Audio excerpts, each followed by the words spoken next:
Alright. Hello, everybody. This is Rob with All On Together. I was fortunate enough to have some of my friends reach out and be interested in do a tier list with me. So we're going to take a couple minutes here and we're going to talk about our thoughts going into ProQuest Yokohama. Sweet. You guys want to introduce yourselves for you guys that aren't aware? Yep. So we're Aurora and Tegan. We're both from Flesh and Bad. And then I think, we've also had you on the channel, Rob. So we had to give you a video kind of to compensate for your time last stream. And I appreciate it. I can't possibly relate to using Rob for content and then not giving him something in return. Yeah, you've never done that. I've never done it. Oh. Certainly not last week. Hi, I'm Lupine Fiasco. You may recognize me from Daily Fab Gameplay, but today we're doing monthly tier fab. Monthly tier fab. Monthly tier fab. All right. A cool monthly thing to do is just put things in a tier list. I think it's important. Mm-hmm. Especially All right, as we're going into ProQuest Yokohama, and you at home are wondering what hero should you bring to your ProQuest that will give you the best chance of winning. Are you a B-diff? Are you a meta? Are you a don't play? Let's find out. Hopefully you're not a don't play. Yeah. That'd be bad. I think we should start with the calling winner from last week, because clearly that's the best deck in the format since it won the last event. Yep. Objectively correct. So we are doing it as if you're about to go to a PQ, right? So it's Yeah. it's not going to be exactly like what you would take to a calling, because those are kind of different metas a lot of the time. Yeah. But yeah, I don't think Cindra's best deck in format. I'm just going to come out and say it. I agree that she's not best deck in format. But to your point, it is, if we're prepping for ProQuest, it's always important to keep in mind your local meta. If you're prepping for a calling, I think there's more of a specific set of heroes you need to prep for. But if we're saying, hey, the best deck is Verdance, and you don't have any local wizard players, you don't have to respect her. That's Right. so always in the context of your local scene. Mm-hmm.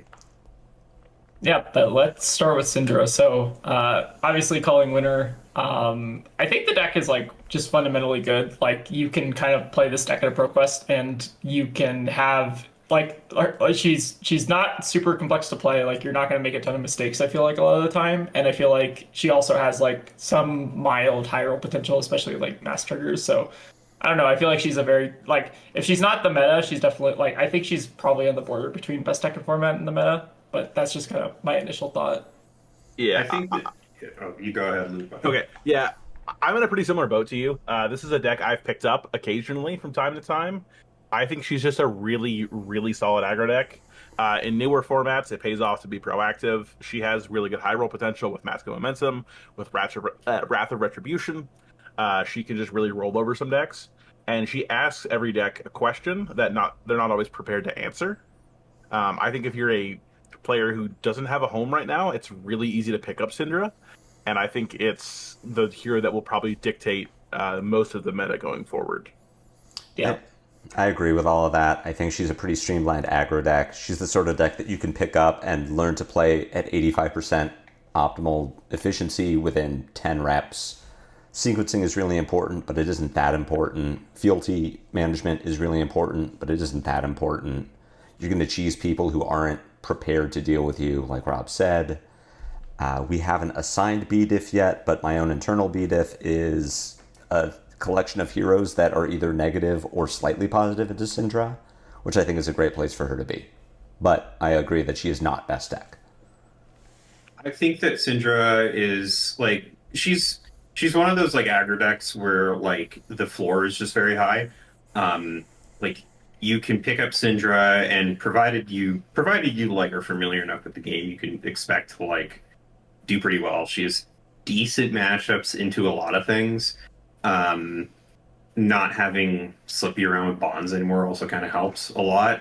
But yeah, I think she's solidly fine. The only caveat against putting her in best deck in format for ProQuest is just I guarantee you that you're probably going to see a bunch of these at your ProQuest, so people will prep for it accordingly. And it's not that she's not uncounterable is the thing.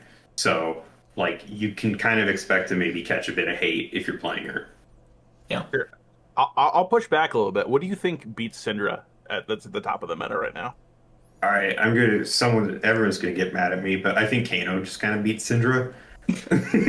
Well, okay. Okay. Regularly played at the top of the meta. Okay. Okay, then not Kano. I don't know how good she is into Verdance. Supposedly she's pretty okay. Is she okay into Verdance? She's favored, I believe, but like we can look at the data here real quick. Yeah. I'm interested in this. She's very slightly favored. Yeah, She's slightly unfavored into Kayo, apparently. That's interesting. That is interesting. That's not my experience, but Yeah. it's very possible that she's. Drops him.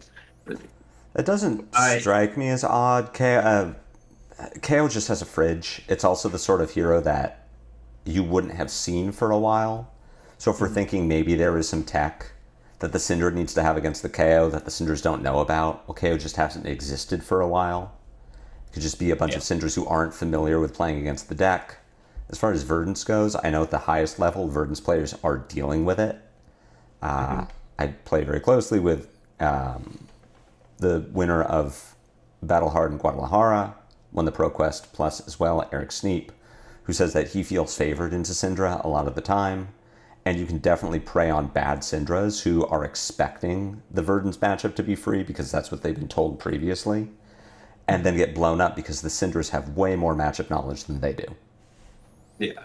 Yeah. Like, also with being like ever so slightly unfavored into KO, I think that at PQs that can become like a bit more devastating because KO I think is kind of an easier deck almost to pick up for ProQuest season. Like Cindra, the sequencing is a little bit more complicated than KO for sure, but KO like has like a very just play your cards type of feel to him. And if there's a bunch in the room and like that deck is supposed to be favored into Cindra, then like it can get a little bit awkward. Yeah, and then like as to the top Verdance players thing, you probably aren't going to necessarily have a top Verdance at your PQ because there's not a lot. The hero is like actually quite difficult, but it is one of those things where if they know what the matchup is and you don't, you probably are just unfavored anyway. Yeah, I think a 52% win rate into Verdance is not enough that I would say you don't have to worry about getting skill gapped. Going first or second matters a lot in that matchup too. I think it is, if you are just picking up Cindra for the first time and you have a local Verdance player who's been on the deck for a while, you will be unfavored despite what these statistics say. Yeah. I think the biggest pro for Cindra is like, look at those 70% win rates in the Gravy and Florian, which I think are like maybe two of the most probably represented decks at the ProQuest level, at least around our part. Like, Florian, definitely. Yeah, so many Florian players, so many, like, especially with like Armory deck Gravy, just people will play that deck regardless of how good or bad I mean, it's pretty good right now, right? But like, it's very good. But people will just like play that deck regardless, right? Yeah, just like looking at the top of the meta here being like 71%, 48, which is like effectively even, 70, 52, 53, 75, 50, 45. Like you have a lot of very even, so maybe slightly unfavored, but also just two very good matchups. Yeah, having multiple 70s is like very, very good. Yeah, we start to look further to the right of the table and see, well, what does Cindra have a bad matchup into? Marionette, Dio, Dorinthia, Pleiades, Victor. These are heroes that you're going to see a lot less. You will know better than we will what your local scene. If you have just a devastating Dorinthia player, you could probably expect to run into them in top 8. But you're not going to show up to your ProQuest and half the room is playing Pleiades. Right. You probably favored into Prism now? It looks like it. It looks like it, yeah. Yeah, the matchup. Why? Because I remember in Hunted, I was like, oh, this is like... I think it's a similar thing with Zen, where you just can outdamage them, and like you can take a couple Heralds on the chin and kind of crack back. I remember at the RTN season just like pairing into Cindra's, and then once they were in single-digit life totals, like and forced to block, then you just run them over because you're like heralds are just better attacks than their attacks. So I don't know. It's interesting that that seems to have flipped. Yeah. They've also started to run poppers, which matter Yeah. a lot in the That matchup. probably makes a lot of sense. But like I remember I played this at a Golden Gate Battleground event where I played into a very good Prism on like my first 3 games on Cindra, and I was still able to like hold my own, and the popper mattered at the right time, and then we still got there because of that. Mm-hmm. But like Flick Knives can do some really fucked up things into her.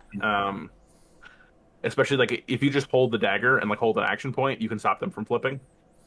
Yeah. You can. Cindra blocks really well, not on her armor, but from her hand. She's playing defense reactions. Many of her cards are 3 blocks. She can still draw hands that 4 cards block 8. But if you're coming into this expecting a Fi who just can't really block that well, you're going to run into a ton of 3 blocks, defense reactions that pair very well to what she's doing. She can definitely play just this value pile and still be able to present Mask of Momentum triggers on 2 cards if she draws the right combination of cards. Yep. Yeah. All right. I think we should probably put her on the tier list. Yeah. Yeah.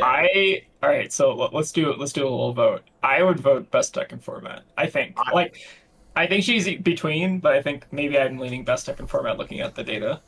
I agree she's best deck in format, but if we want to, we can put her at the top of meta, and then we could just crown the best deck at the end of the tier list. Okay, that's also I think more that's interesting. probably yeah, that's way more interesting. I would agree that she's probably like one of the 3 defining forces of the meta right now. If she's not best deck and format, like she is something that you have to like look at and go like, okay, yeah, like if there are players who are like, I'm going to play a good deck at PQs, like this is one you can expect to see. Yeah, I think she's probably the best aggro deck. I think there's contention with Kayo, but if we're talking about the deck that has been around longest, Cindra has been popular and been good most recently. So you might have a few aggro players who are jumping over to Kayo. Either they played him before or they're excited about the new cards. But if someone's just been playing the best aggro deck for a while, it will be Cindra. Yeah. Okay. Yep. Oh, sorry. Go on, bro. I totally forgot what I was going to say. Actually, I do remember. I think Cindra's one of those decks where she's very much a litmus test for you. Is if you're bringing something to PQs and you don't beat Cindra, you need to have a really, really good reason why you're bringing it. Mm-hmm. Yeah. Mm-hmm. Agreed. I think I want to talk about the second best deck. I think in the format is Gravy Bones. Yeah, for sure. Top. Sure, 5. yeah, he's in the top. He's in the top of the meta. Like, yeah. I think the one devastating flaw that Gravy has at a PQ level is that he's really difficult to play. Mm-hmm. You see a lot of it with like the win rates between day 1 and day 2 and callings with Gravy, where it's like some heroes will be able to beat Gravy a lot day 1, and then they get to day 2 and get paired in a Gravy and lose every time. And it's because all of the people who aren't very good at the deck just got filtered. And so, like, if there's a bunch of people who are just playing Gravy because they heard it's a good deck, like, you kind of don't need to respect that. But the people who are good at the deck is so strong. Yeah. Gravy is also a hero. We talked about a couple things. We talked about, one, if your deck can't beat Cindra, you have to have a really good reason to play it. The same goes with Gravy. He is just going to gatekeep a lot of decks. And if your deck can't beat Gravy, you need to be playing it for a very compelling reason outside of that. 2 is you could easily pick up Cindra this week and be prepared to play her the following weekend for ProQuest. You'll do fine. More importantly, you'll complete your rounds. In addition to Gravy being a very hard deck to pilot, he is a very hard deck to play well quickly. If you're just picking up Gravy, you will go to time multiple rounds. You just won't be able to make the decisions fast enough because every turn has so many permutations of actions. Yeah, and I think Gravy, like, if you are good with Gravy, I think he's, like, one of the most oppressive decks. Like, they banned, like, 6 cards out of the deck, right? And he still just, like, gatekeeps half the meta, right? Mm-hmm. Yeah. So, like, I don't know, like, at a very high level, like, this hero is kind of in the same spot he was pre-Tipple ban, just, like, a little less consistent, but, like, you still kind of have a lot of that consistency. And I think we were making a joke before in the chat that, like, Gravy doesn't high roll, right? You just, like, randomly will kind of get a bunch of allies off the top with, like, Charter Course. You'll, like, so many high roll cards in the deck that like it doesn't even feel like you're high. Like, and most of the high roll cards also just like end up hitting anyway. So Yeah. Gravy is kind of just this menace, I think. And having also just like on hit discard on an ally is like the most egregious thing ever. I don't know. I think Gravy is like easily top 3, if not top 5 decks right now. Yeah. The only issue with Gravy is truly just like, if you don't know how to play the deck, don't just like pick it up and give it a whirl for PQs, because it's probably going to be a lot harder than you think. Yeah. And then also, I guess the biggest thing against Gravy is the Cindra matchup. But Yeah, I think it's that. But I'll say a counterpoint is I think now's a great time to learn Gravy. The hero's been hit. It's people are probably counting it out. You're never going to get reps like PQs are real reps for people. So I think if you want to learn Gravy, I think it's a reasonable time to do it. I do think he's going to get another ban, and I do think people will tell you and try to psyop you and say the hero's not good after a second ban. And I think the hero will probably still be very playable. We'll see what they ban, but I mean, like the hero just has too much. His card pool is ridiculous. Like I don't think there's a bad card in the deck. I remember when we, like at Calling Kansas, I was talking to a lot of people, and we were talking about what card would you ban from Gravy, and I heard probably 10 different answers, if not more. There's just so many things that are above rate, so many things he does that are broken. I think this is. Well, here's a tangent, I guess. What do you think is going to get hit? Because I know you probably heard like 10 different answers, like the Kansas City thing, but like I think the only real answer was some amount of Tipple, and like other people were either Gravy players who didn't want Tipple to be banned, or people who couldn't like evaluate what the problem cards are in the deck. Yeah. I have one specific problem card. Is it Loot the Hole? No, it's not. It's not even Loot the Hole. I think it's Fearless Confrontation. Just having this like question mark of whether or not you're actually going to be able to kill an ally. Like if you send 6 at a chum, will the chum die? Who knows? Yeah. Like that card shouldn't have even been printed in the first place. If I'm being like losing Dominate, like there's no heroes in the format that actually care about Dominate, right? Like I don't know. I think that card makes it so something loses Dominate. I think that's what it does. Yeah. Right? Did you know that Fearless Confrontation has other attacks? It gives it -1. Yeah, it just gives -1 and loses. Like that card was supposed to be an anti-dominate card, and then they accidentally just like made a Gravy buff and Mastery Pack Gravy, baby. I thought it was. If you held a gun to my head and say, "What does it do?" But like, it's just a drop in the ocean with 3 block on it. No, I think it's a 2 block. Isn't it? It is not a 2 block. It's a 3 block. But like, I have multiple copies of that card, and I didn't even know. It is an on-rate blue, a 3 for 5 that blocks 3, has an effect that's very relevant. I don't think that's the problem with Gravy, but I think you named the problem with Gravy. If I could go and ban any card to make Gravy balanced, it's Chum.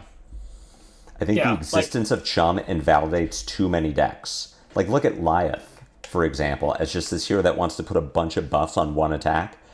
And as soon as Lyath is done playing out the hand, the Gravy player says, okay, in response to the nimbleism, Chum. Okay, counterpoint. It's very funny when a Lyath player doesn't get to do the thing they want to do, and it makes me smile. I mean, I'm never going to argue that Guardian players should be happy. I think they should always be unhappy. Yeah. Sorry, Rob. They always will at this rate. It's okay. It's I'm not expecting to be happy ever again. The line's gone down. It's going to stay going down. One of my I don't think they'll ban Chum. I think they're going to ban a different card. But one of my problems with Chum is why would you give Prism spec to a different hero? Yeah. And just have it on board, and you can activate whenever you want. That feels wrong to me. But the card I think they will ban, and they've already mentioned it, is in the last article they mentioned Chart a Course as another consistency piece. Chart the high seas. Chart a Course is draft check. Chart a Course is the bad one. Oh, okay. I'm sorry. Yeah, Chart the high seas. That's the one. Aurora said Chart a Course too, and I'm like, that's not. I was like, that's not that good. Gravy's been putting treasure counters on Treasure Island for too long. It has to stop. It has to stop. Oh man, they should. You should be. There should be a piece of the tangent, piece of equipment for Puffin that makes a Treasure Island macro. I hate that. Yeah, because she needs something. And then she would give her opponent so much gold. Oh, that'd be so cool if you're a Kano. That'd be awesome. But yeah, anyways, I think like Gravy just also like having 6 copies of Chum in the deck with the what's that called? Call to the Grave. Call to the That Grave. card's also just like having 6 on-demand copies also of just any other ally you want is like also kind of disgusting. I heard a rumor they would ban they're it. going to ban that card at some point, like early on in Gravy's life cycle. So maybe now's the time. We'll see.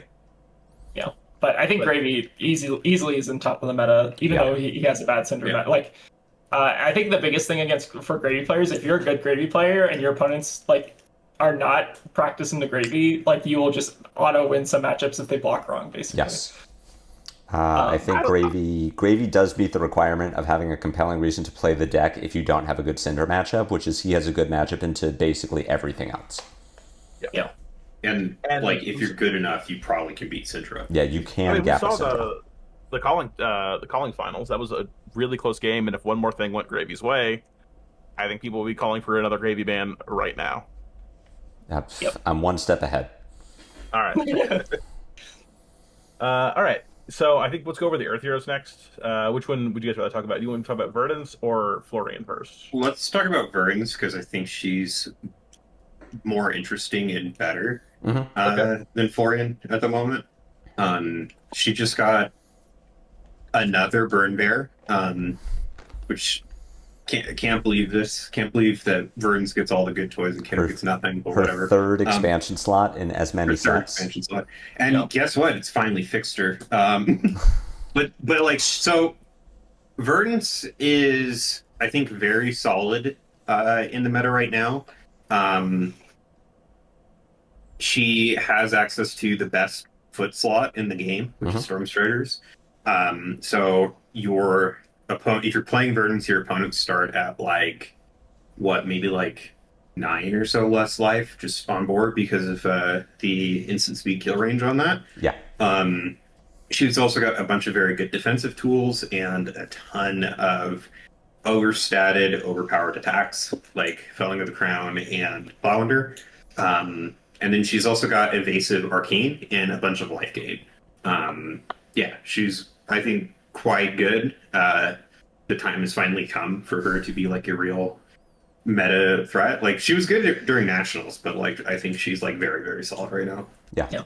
I think she won nationals. I think she was already good. She had a bad Gravy matchup, which I think got better. Like you said, Stormstriders is the best piece of equipment in the game. She has it. If Kano started the game at 40 life, he would never lose. He would have LL'd years ago. Yeah, he would have LL'd a long time ago. Verdance is a 40 health wizard. She also gains life as part of her game plan. It isn't extra steps she has to take to be good. It's a thing that she already wants to be doing. And if she's decomposed, which she's even better at doing now with Light Up the Leaves, she's also damaging you. Heartbeat of Candlehold is a 2-card 6, a 2-card 8 when you throw Waning Moon on top of it. Sigil of Solace is a 1 for 4. She just has so much value packed into cards that she wants to play. And then Stormstriders kills you at 9 if you don't have Arcane Barrier or Spell Void. And if you're not a deck that kills her first cycle, she can combo you. It's just like she has the full package. Much worse now. Like her losing Plume, I think, was needed for sure. Like not having access, not having the versatility of like, oh, is this going to be fourth Felling? Is this going to be the big combo thing? Like it keeps her more honest. Yeah. I think if she didn't lose Plume, she'd probably be maybe the best deck. 100%. I would think the best second format with Plume. But like as it is now, I think she's still very solid. I think she's pretty fair as well with the Plume ban. Like she does have some amount of recursion in the deck, but like it's not on demand the way that it used to be. Yeah. So she has to run like Crown of Providence now. Yeah. I honestly don't think the Plume ban is that bad. Like the deck is still really good. Mm-hmm. Yeah. Yeah, the deck is great. I'll push back. I don't think she's a fair deck at all. I think she's one of the most unfair decks that keeps out so many heroes. I agree. She's like almost as bad as Gravy Bones. I think Wizard is completely fair. It's in my class. Yeah, it's just like there's too much inevitability. There's too much consistency. She has like deterministic kills into a lot of heroes. Where it's like if you just want to go to second cycle, you kind of just lose unless you have a plan to like ultra fatigue her. And even then, that got really hard with how she can build the deck now, where she can sow tomorrow back her trees, and then she has 6 burn bears, 3 of which that she can recur pretty easily. Yeah. It gets really ugly really quick. Yeah, I think she would be a fair hero if we knocked off 10 health. Is there a precedent for a 30 health wizard with instant speed kill? I don't know. I'm blanking on it. I think you should probably have 34 life. I think 30 was an overreaction during Arcane Rising. If they had to make him today, he'd probably be 34. And also his ability would cost 1 less. Okay, sure. All right. Probably not that far. All right, but so you can discount what you can say. But I think she's one of the top 3. Yeah, absolutely. So it's actually interesting. I think Verdance is top 5, but maybe not top 3. Interesting. Really? Oh. I think they're so from what I've heard through the grapevine. I guess maybe this segues into the next hero we're going to talk about, which is maybe Florian. I've heard through the grapevine that Florian actually has got some interesting tech or play into Verdance. I don't know if that's true. I'm not a Florian player by heart, but I've heard that the matchup's not as bad as it used to be. It's much more interesting now than it used to be. Because before it was a 0%er. And now it's you have Deny Redemption, you can play for Ultra Aggression, or you can play for AB4 with Scythe and try to fatigue them. Yeah. So there's a lot of different ways you can play the matchup, which is interesting. Yeah. Well, let's talk about Florian then. All right. Yeah. Florian, I think, is another one of those decks that's gatekeeping most of the meta. He's the defensive gatekeeping, I guess, and just having the ability, I guess the what's that card called? The Germinate unban really helped just Thank because God, inevitability. Yeah. Made the deck so much more interesting to have Germinate. Yeah. Germinate was a huge add to the deck, and then they also can cycle it with Everbloom. I think that Florian has just a ton of inevitability now, so the deck is very scary. He's got a very high floor. We did a video recently where you played Florian, and there was multiple games where you made a number of mistakes. But it didn't matter because of playing Florian. He still came out on top because his floor is just very, very high. And you do win more, and you will do better if you're not making mistakes and if you're optimizing the deck. He's a really cool deck for if you're just a metagame optimizer where you're okay, I know what's being played, here's what I'm tweaking my deck for. But at his floor, he's just this super tanky deck that just has this, has got better Anothos off of a blue. And it's split damage Anothos, and he's I think he's I really like the deck, but I think he's quite good. The only issue is I think he kind of has issues into gravy a lot of the time. And potentially go wide decks like Cindra can kind of mess him up. Yeah. I think the biggest thing against Florian right now is the Cindra matchup, which I think we saw was 70% Cindra favor or something like that. Yeah. It's real rough. I was going to bring it up, and I'm glad you're bringing up the data too. I was going to say, we're talking about Florian as maybe this powerhouse. Maybe he can be potentially top 3, top 5. We have assigned 3 heroes to be best decks currently: Cindra, Gravy, Verdance. Florian is dog shit into all 3 of them, and we can say, you can tech for Verdance. Sure, that's a 30% win rate into Verdance. I don't think you're teching into anything more than a 40-60, which if that's your worst matchup, fine. But you also now have to deal with Gravy and Cindra. Yeah, you can tech into all 3, but you can't tech for them in the same way is the other issue. Yeah, so it's well, who do you think there's going to be more of? Is it going to be which of these 3 decks is going to be more prevalent? Yeah. And you he just doesn't have 80 is not enough cards to put into the deck to make all 3 of them better, right? With unlimited cards, you could probably it's like Batman, right? With prep time, you can set it up so you don't lose, but you just don't. You don't have that, so you got to make do with what you can. Yeah, he has interesting things going for him. He's got an 80% win rate into Kayo. Kayo's the hot new aggro deck. If you think they're going to be a bunch of brute players at your ProQuest, Florian is a great pick. It's a pretty easy deck to pick up very quickly because a lot of his turn cycles are just block 2 cards, send 2 cards. Whether that is blocking for 6, sending Felling, blocking for 9, sending 2 Rune Chants and a Reaping Blade. like, he's pretty easy to play at 80% efficiency with very little practice, but you are just going to get dumped on by Cindra, Gravy, and Verdance, who've been playing against Florian for months. Yeah.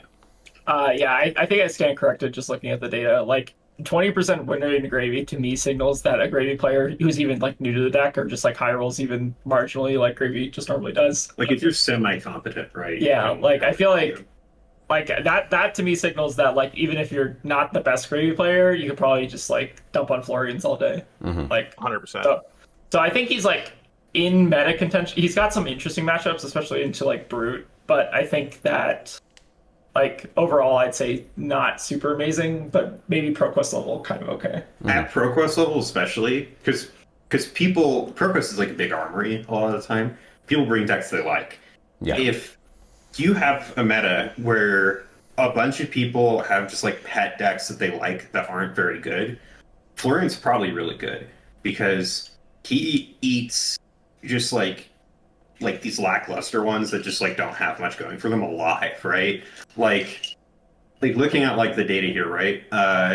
You see like Vynnset, right? I think it was say 60 or something like that. Yeah, 60, Yeah. And then Rhinar's like 71. Like if your like meta is a bunch of people who are like, I have a pet deck,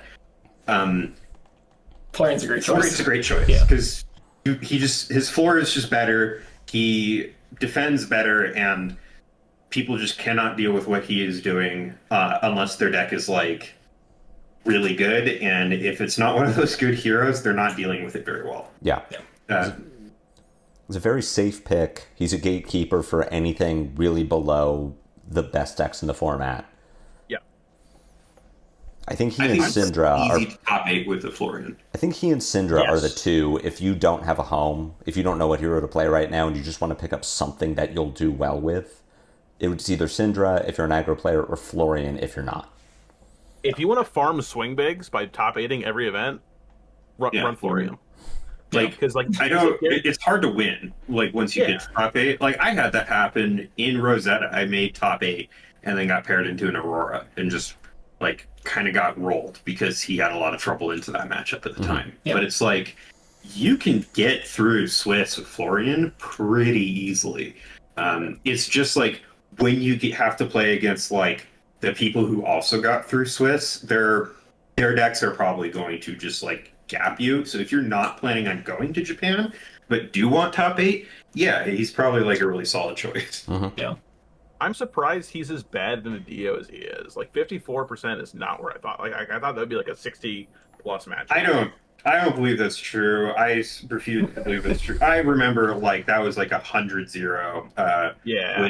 When she had like high octane, like it was impossible for her to win that matchup. It's definitely it's definitely a small sample size. It's a 6-5 record, so that could easily one game turns that into slightly unfavored for Dio. 2 games, it can definitely come down to what is the Dio doing? Did the Florian draw the right cards at the right time?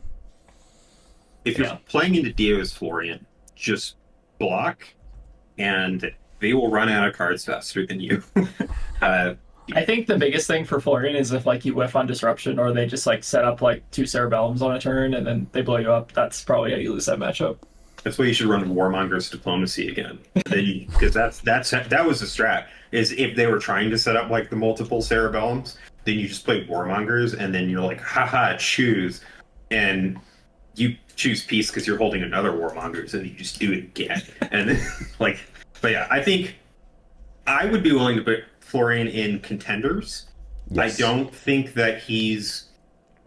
I think that you could win a PQ with Florian, but I don't think that.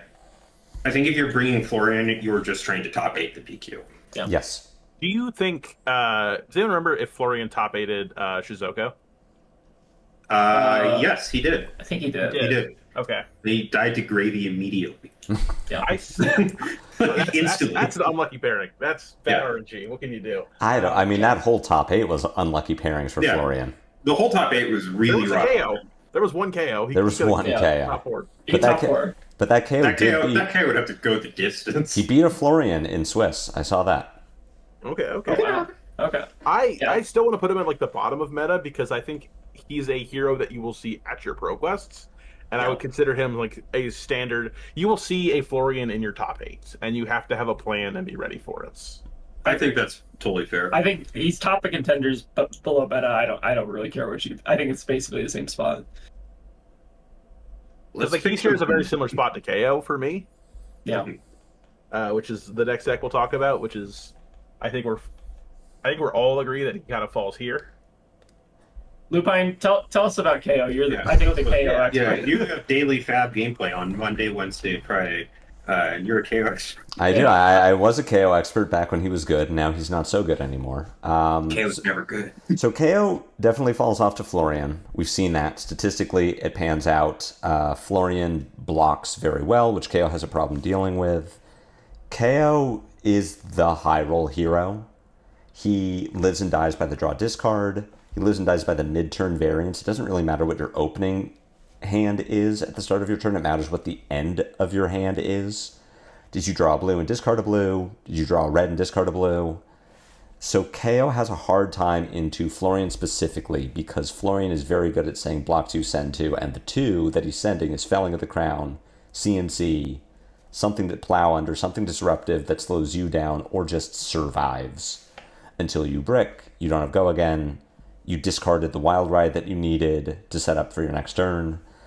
He does well-ish into Verdance, who has a harder time blocking out. Statistically, that pans out. Cindra is a race. You can definitely high roll the Cindra. The Cindra can high roll you, but you have a bunch of armor and she doesn't. You have disruption and she doesn't. Where I think KO is going to have a problem is into Florian and Gravy, both of which are statistically bad matchups for KO. And you are just beholden to the top of your deck a lot of the time. And that is what I think keeps KO from being a better aggro deck. It's just the consistency. And the decks around him have gotten much better than they were in heavy hitters, where he was the best deck because he could just do better numbers than everyone else, regardless of his draw discard variance. Now you have a Cindra who's going to punish him for stumbling because here's another Mask of Momentum. How much armor do you have left? Gravy's going to punish you for stumbling because you didn't get the go again that you needed to clear 2 allies, and Gravy got to accrue a ton of value from the Rigor Mortis that you didn't kill because you had to prioritize killing the chum. The Florian's just going to dump on you because he blocks really well and you can't always convert your hands. You're going to have a hard time into a Verdance who has been playing the same deck for 4 months, and you haven't touched KO for a year.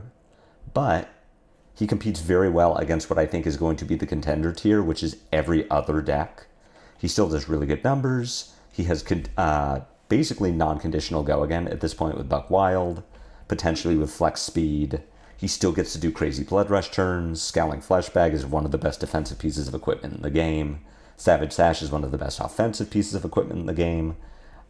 I think his biggest problem now is he's untuned, and a lot of players aren't as familiar playing into Gravy, Florian, Verdance, Cindra as they would be playing into him. So maybe not week 1 of ProQuest. I think by week 4 of ProQuest, he could be a lot better because the lists have been more tuned, people have gotten more practice. The KO players benefit more from playing into the Cindras and the Verdances and getting reps than they do playing into him. So if you like KO, if you want to be a brute, now is the time to pick it up and count on farming your swing bigs, fill out your collection of swing bigs. By the time you get to week 4, you should be in a position to start beating your slightly unfavored matchups. I will say, oh, sorry, go for it. By week 4, when you're suggesting you pick up KO, I think Florian will be gone. Yeah. I think it's a very good chance that he only needs like 250 or so, which is like 20% of all PQs. I think it's very likely that Florian is out, and that way things get a little bit easier for you.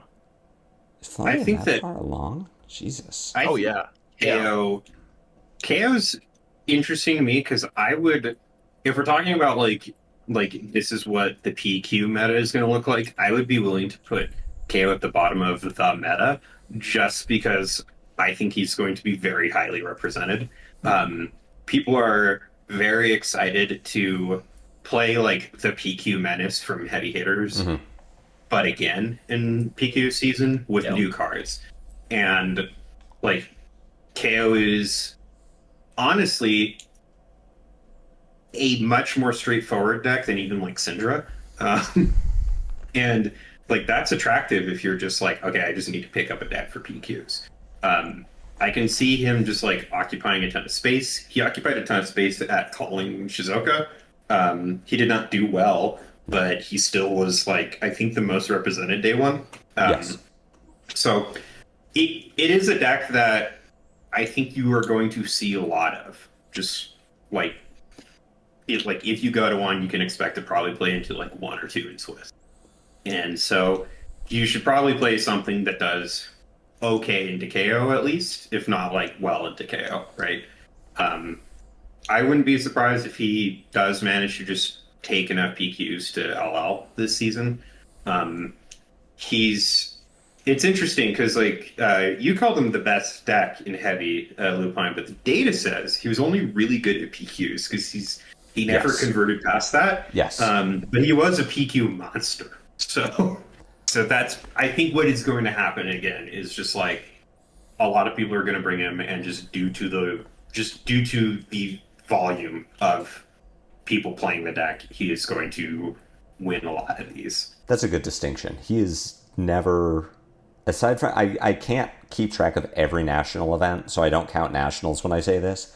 Kayo has never won a tier 3 or 4 event, ever. He's won a ton of ProQuest, so you're right, that's a great distinction. I think he won one Battle Harden. I think Yuki Leapender won like an early Battle Harden with him, and that was it. That's like the only thing that he ever That was got. release weekend for heavy hitters.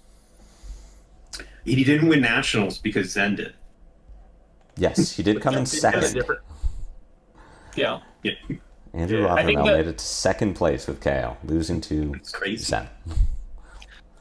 I think I'll say 20 more seconds on KO. I think that he's a really good deck. He just doesn't have he has more variance than Cindra, which I think is the biggest thing against him. Like sometimes you'll send like 4-card 15s or 18s or whatever, and then like other turns you'll like send like 4-card 13s, or like the number, like the draw discard, like the variance that it introduces is so much higher than like Cindra, for instance, where like your entire hand just like converts to like 4 or 5 value per card or whatever it is. Like he does have a lot more hands that just don't do anything. Yeah. And the biggest thing, like Cindra kind of has like this weird onboard disruption piece of mask momentum, whereas KO sometimes has disruption, sometimes doesn't. Like I think that's the biggest kind of strike against him. I think also if you look at the meta, we have one hero that really cares about Fleshbag. Yeah. Yeah. Which is like which primarily piece of disruption. Cindra cares more about it than any other hero. Okay. Yeah. The other heroes just like do not care. No. But she can still kind of play around it, but it'll get her probably at one point in the game. Yeah. Florian has better Fleshbag into KO, actually, just because it's so good. Yes. So much better. Yeah. Like, just ruins his turns. And it lines up on a Blood Rush really well with his 6 powers. It's like, cool, I can block exactly 8. The Blood Rush is over. Like, yeah. So much better. Florian feels like he made it in a lab to beat KO with like the bark skin of the Millennium Tree, Face Purgatory, Plow Under, like Felling. Like it's like, oh, you've been sitting on that Blood Rush for a while? Cool, let me bottle the arsenal for you. Yeah. All right. I think this is what we would all consider the meta, and these are the 5 heroes that you should be ready to beat when you come to ProQuest. I have my thoughts on contenders. What do you guys think are like the next tier below? Well, I think it would be more interesting if we just like go from the hero pool and go top to bottom. Sure. And then place them that way and just spend a little time talking. It makes sense to get the meta out of the way early though. But I think those are the 5. Do we want to talk about maybe the newer Arachnes first? Are there newer Arachnes? Or like the Slippy plus I guess Slippy and Marionette. I think they kind of group together a little bit easier than Huntsman. Well, you used to be a Slippy player, so why don't you tell us about... can you still play Slippy anymore, Mr. Fiasco? I think you can play Slippy, and I think I might even put Slippy... I'm probably putting Slippy in casual. I don't think Slippy is a contender because Slippy already had a very bad matchup into the Earth Heroes, and it only got worse when Slippy lost Bonds. I think Slippy was already closer to Cindra than a lot of people wanted to believe, because Cindra could just high roll you.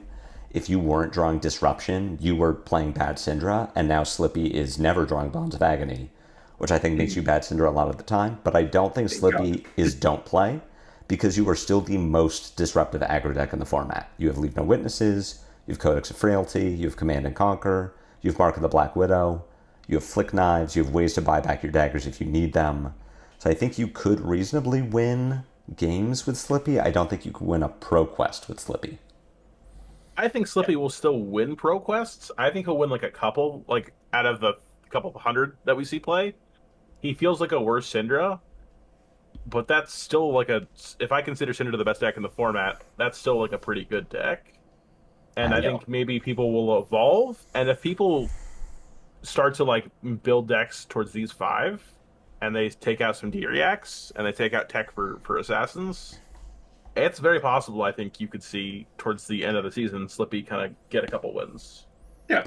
I wouldn't be surprised if Slippy gets like at least a couple. I think that assassin cards at this point are too good for that to not happen. Even though like assassins lost bonds, which good riddance, like you still have like just a ton of extremely overstated cards, and they're all disruptive in like nonsensical ways. So I can still see it like being a deck that gets played, and it's also a deck that I think a lot of people like. Yes, which means that people are definitely going to bring it to a PQ. We have like a local who I think is like considering bringing Slippy to PQs. Yeah, just because like he likes the deck, and I think it's a good enough deck where if you like the deck, then like yeah, just play it. Like if that's what you have the most reps on, then go for it. Like it's probably fine, but I don't think it's a huge contender. It might win like a couple PQs, but like take it because you want to like have a decent record as opposed to like win or even necessarily top 8. But yeah. I feel like the biggest strike against Slippy is like the new Kayo cards. Like Kayo just kind of like outnumbers Slippy a lot of the time, and like the disruption is very similar. Like I think Strongest Survive is like the card name. Yeah, that card's so good. Like if you compare that to Mark of the Black Widow, like Mark of the Black Widow is a 0 for 3, that's a 3 for 7. Like the style line is just better, and it's basically kind of the same effect of on-hit discard, although like a little bit more situational, whatever. But like you still kind of have to respect it in the same way. I don't know. I think Slippy's a good casual. I don't think they're really like a contender. I think if we're also talking, Slippy compared to Kayo, you want to talk about a hero that cares a lot about Scowling Fleshbag. Slippy is devastated by Flashback on certain turns. All Slippy really needs, though, is like a new stealth card that has an effect that they shouldn't have put on a stealth card, and like it's good to go again, right? So maybe Armory deck Slippy will like return the deck to meta relevance. That'd be another reason to play Slippy. Really, is you want to be prepped for December when we get Armory deck Arachne. Yeah. I think Arachne, they are a lot better. Marionette. Yes. It's definitely better. I think this deck is like a contender. I think this is actually a really powerful deck still. This is a deck that can prey on a lot of people who don't know how to play into it well. I'm fortunate enough to have a lot of very good assassin players locally who love to beat my head in with this deck. So maybe I'm biased, but I think this is one of the scariest decks, especially if you don't know how to play into it well. I think it's like a clear contender. It's essentially like Dagger's Ira, but with like real disruption instead of whatever the Ira is doing. Like there's the element of randomness with like the transforming, but like because all of them are good, like I think like the floor is like you get like a 0 for 3 or a 1 card 3 off of it with like some sort of upside. Like it's still just very strong. You still have access to like some of the best cards like in the game. Like you have Codex and all of that. You have a ton of cards that are not easy to block still, and yeah, like I think it's a very solid deck. The issue is it loses to Earth heroes, just by virtue of kind of being an assassin. I think most assassins just like fold when they pair into Florian. Florian uses Codex better than an assassin does at this point. So yeah, like that would be like the one thing for like kind of just walling it out is just like you may be good into a lot of things and you probably will skill gap people who don't know how to play into the deck. But like if you just get put against like Florian, he can just kind of sit there and deal with the deck. Marionette also has a worse matchup into Cindra than I think a lot of people would expect, just by virtue of, again, not having a ton of disruption. That isn't... Marionette can put very disruptive turns together, a little less now that it doesn't have bonds, but Marionette can still do Flip into Black Widow, Kiss of Death, Flick Knives lines, but outside of those real high rolly turns, it does have less disruption on average than a Slippy. It does very good damage, but so does Cindra. Marionette doesn't have good armor. It runs more 2 blocks than Slippy does. So we look at Shizuka. Yes, Marionette had a winning percentage into Cindra with a small sample size, but it was only 4-3. One of those games going differently puts Marionette at a disadvantage. So between the Earth Heroes and Cindra, I think you could have a hard time with Marionette. I also know from speaking with the same Marionette players that Rob is talking to, Marionette is not an easy deck to just pick up. If you have been playing Slippy and you're watching this tier list and think, well, I don't want to play a casual assassin, I want to play a competitive assassin, a contender. I want to be a contender. You can't just... It is not a 1-to-1. You are going to have a hard time picking up Marionette on the fly. Yeah, it does a very different thing with the same pool of cards just because of the hero ability. Yeah. Yeah, I like contenders. I think contender's a great spot for it, but I don't think it is. I think its representation will be low. There will be very good Marionettes who win Pro Quests. I think the average Marionette won't do as well. But again, if you want to pick up an Arachne in preparation for December, now is the time to do it. Yeah. I think it's a pretty atrocious gravy matchup from what I understand. Yeah. Like, Chum can make things really miserable for you. Yeah. That's true of most decks. Yeah, I'm with you. Let's talk about the most fun Arachne, though, Huntsman. All right, I'm about to hit you with a hot take. I think it's a specialist deck now.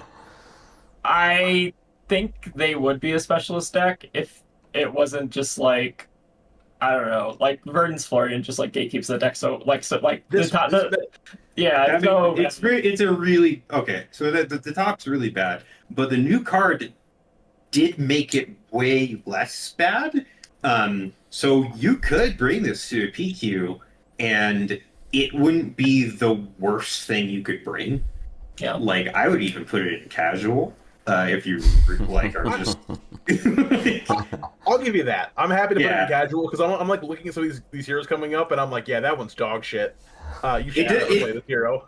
So it's funny. We did the stream with it, and you went undefeated. Yeah, I went 8-0. But 6 of those were from people saying "fuck this." I don't want to just caving because you were like, "Oh, I'm going to banish all the cards." Arachne, they are S tier if you want to go grief your pro quest. Yeah, if you want to like ruin people's day, like, oh my god, you should play Arachne. I don't think there is a better griefer deck than in Fab right now. It's so funny.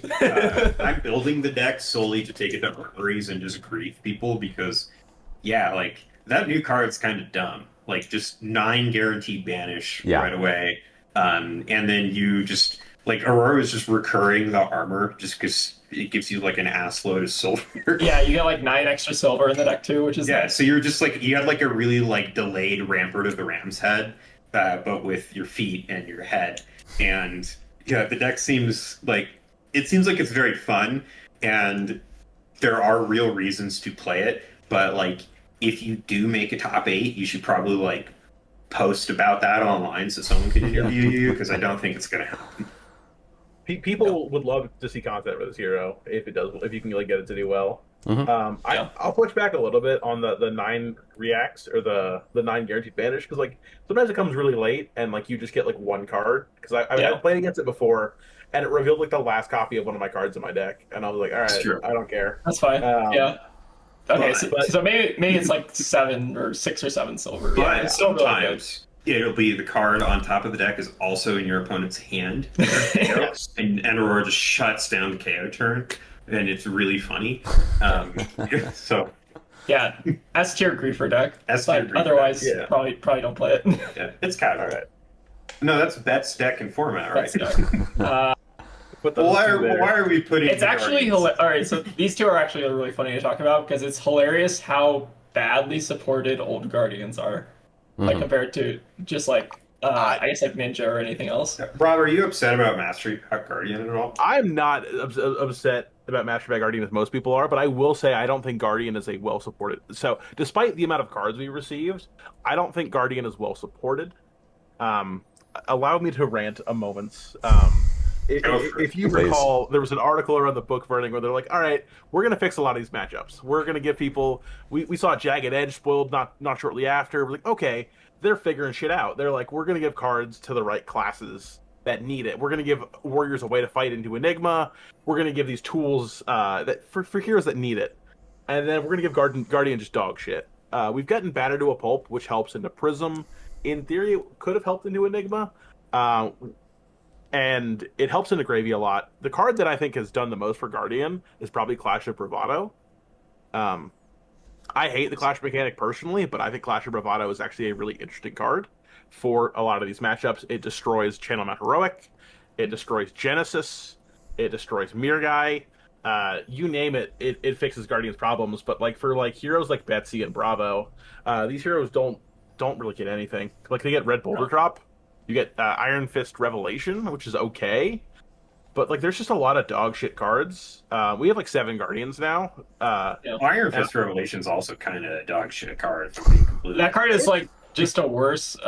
What is that? A Bone Breaker or the Apex Bone Breaker. Yeah, It's yeah. like the worst Shit, Apex Apex Bonebreaker. But it can like carry the counter over, so you could like block out and just like, it's like it's not great. But Guardian is just like, I don't know. It's been a long time since Guardian's been good. We were allowed to be good for like 2 weeks after Enigma LL'd, and we played CYB Jarl. It did okay this last season. We had 2 top 8s, 2 calling top 8s with some really fatiguey Jarl lists that I don't think should exist. The devs have said they really don't like Fatigue Guardian, how it's been played prior. We've seen Oldhim. They really hated how Oldhim existed.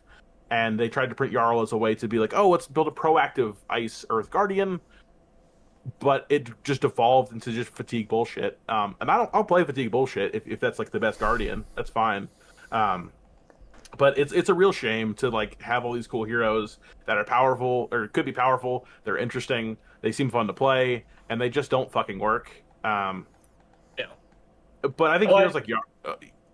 I'll save that for when I talk about Jarl. But like, if you were to give Jarl like real ice cards, I think that this would be a really fucked up hero to have because he would have Felling and like real ice cards.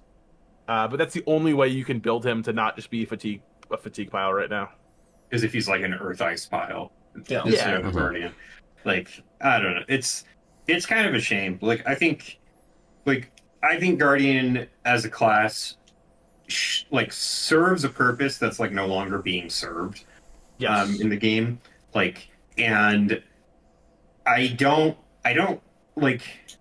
know exactly how on earth you'd fix it. I think there's like so many like weird avenues that's affecting this. So it's like the heroes are hostile to the class, and the class doesn't have enough support to do things against the heroes that are hostile to it. But it also has like a bunch of bad keywords. And so it's just like there's just like a ton of like things that just kind of keep conspiring to make the class like just kind of like not very good. Yeah. Yeah. And I think like if you look at the top 4 decks, like those all just like completely curb stomp Guardian, just like in general. Like I think like Cindra maybe is like with Cindra Jarl that actually. I don't know. Fine, I feel like Cindra could probably. Cindra Jarl is interesting, but it's that's still like a 0% for Cindra. If you're practiced, Cindra should not be able to get a game off you. But the onus is still on the Jarl to stop the Cindra. Like, the Cindra is just going to do Cindra things. Sure. Yeah. I won a game in Calling Singapore because I played against a Jarl who just, like, anytime Rip Channel Lake Frigid, the next hand didn't have 2 ice cards or drew 4 reds multiple turns in a row. And I'm just like, okay, I'm head jabs. Head jabs. Yeah, haven't like had proper ice. I mean, like we had ice cards in the armory deck a year ago, but like we haven't had real ice cards since 2021. There should 2022? be more ice. Yeah, I really Ice hope would we be see cool. ice in the next year. Otherwise, I'm gonna be really, really sad. Yeah. Yeah. I But, think like, let's talk maybe move Jarl. I think he's somewhere between contender and specialist, maybe. I think Jarl's a specialist. specialist. Yeah. But what I'll say is just the last things about generic Guardian is like I think the best generic Guardian cards are cards we've had for a long time. It is going to be Terra Sunder is I think the best main deck Guardian card, and Yeah. Sledge is probably the best Guardian weapon we will ever see. Hmm. Yeah. Because I don't think Winter's Wail's ever coming back. It probably shouldn't. And I don't know if we'll ever get a better weapon than Sledge. Because Sledge is really fucked up. The Pleiades weapon's pretty good, but other than that, yeah, I agree. I've heard mixed reviews about the Pleiades weapon. I'm not loving it. That's fair. That's fair. It's disappointing. I don't know. None of the weapons are really good except for kind of Sledge. Yeah. Yeah. I I guess guess like the Titan's biggest Fist. downside of the Pleiades weapon is you don't get to run Rampart. I feel so bad. I too understand we have a keyword mechanic that no one likes. Feel because I play Wizard, but like, yeah, the Guardian keyword mechanics are like, it's so like it makes me feel bad, right? It's like, oh, crush, oh, clash, and it's like, thanks, Wager. I'm a masochist because I still like Crush and I think it's a good mechanic. I just wish fridges weren't what they quite are now. I also think because they're trying to make Crush work, they have to print things like confidence, and I don't think confidence is a healthy mechanic in this game either. Yeah. I think confidence is trying to address a problem that overpower doesn't do. Like I think Yes. overpower is also problematic. But I don't know. Like I feel like okay, so here's actually my biggest problem with Guardian. What I feel like the issue with Guardian is when I think of a Guardian, I think like you should be able to defend really well. And Yeah. like the best Guardian cards, right? Those are just generic D-reacts. Like what I think would be interesting is if we saw that like they banned a lot of the generic D-reacts and then just siloed the defense reaction like mechanic to as like a class. Yeah. yeah. That'd be cool. But like you can have like specific ones like the traps and stuff like that. I think that's fine. It's just more so like the 0-4-4s. Like those are kind of feel like they should just be Guardian cards as opposed to generics. I also hate them because I play Prism and I'm like, this is like, it's like this is bullshit. You shouldn't be allowed to block Herald of Erudition. Yeah. Oh, I learned playing Aurora that the 0-4 generic D-reacts are terrible. And then, Yeah. it just Well, you spiraled from deserved there. it for playing Aurora. Well, you just played them at a Yeah. certain Well, point. yeah, I'll but- play Sync Blow and But I only played 6 of I them. also- I only played 6 generic D-reacts, and then I sit down against Enigma, who's playing 9 generic D-reacts, and that's not okay. True. Oh wow, the Prince and the Pauper over here. Yeah. I guess I'll give my piece on Jarl in this meta real quick since we put him on the board. I think he's okay. I think he will win some pro quests, maybe, probably. You have these are some somewhat hostile matchups, or yeah, I would say I think when Florian goes, things get a little bit easier. But Kayo can fatigue you as like you were trying to block him out. Verdance, what we've been trying to fatigue her with gets a little bit hairier with the extra damage she has in deck now, and she should always still be on potions because it's the best way to play the mirror. So like you're kind of scared there. Gravy probably got a little bit better. You probably can still fatigue Gravy, but it's just like you're not happy with this meta. You could outskill people and still fatigue people, but you're kind of counting on them to lose instead of just playing better, and that's not really where you want to be. But I think at ProQuest, a lot of people just don't know how to play to fatigue, so you probably get to steal a couple ProQuest wins with fatigue. You just have to make sure you tell your opponent to play faster. Yeah. Yeah, Yes. that's the biggest thing. If you're not good at confrontation and telling your opponent to play faster, don't pick up Jarl. Yeah, despite being a slow-looking guy, Jarl is actually a speedrun hero. You have to be playing your turns in 10 seconds, otherwise you're going to like run in the time. Yeah. Yeah. Let's go to the next hero now. Yeah. I would argue Dash is a borderline contender and specialist to me. She has some not great Earth matchups, but she's phenomenal into Cindra, and I remember she historically was very good in a KO. Yeah. I think that she's a specialist deck. So Dio's interesting because I think that a lot of people who play the deck aren't very good at the deck. Wow. Okay, that sounds really mean, right? But like she doesn't convert super well, right? And she's got that like thing that some heroes have where they have this dedicated fan base who are like, no, she's really good. And it's like, all right, then where are the results, right? Yeah. And like the thing is like you need to essentially be like a specialist to like get those results. And if you're just like into the deck, like cool, but I think that you get paired into a Florian and Swiss round one, like you're automatically just like going in with like a 0-1 record. Just because like a good Florian will just like put cards in front of you until you don't have any cards in your deck anymore. Yeah. And like yeah, like it's just I think that the deck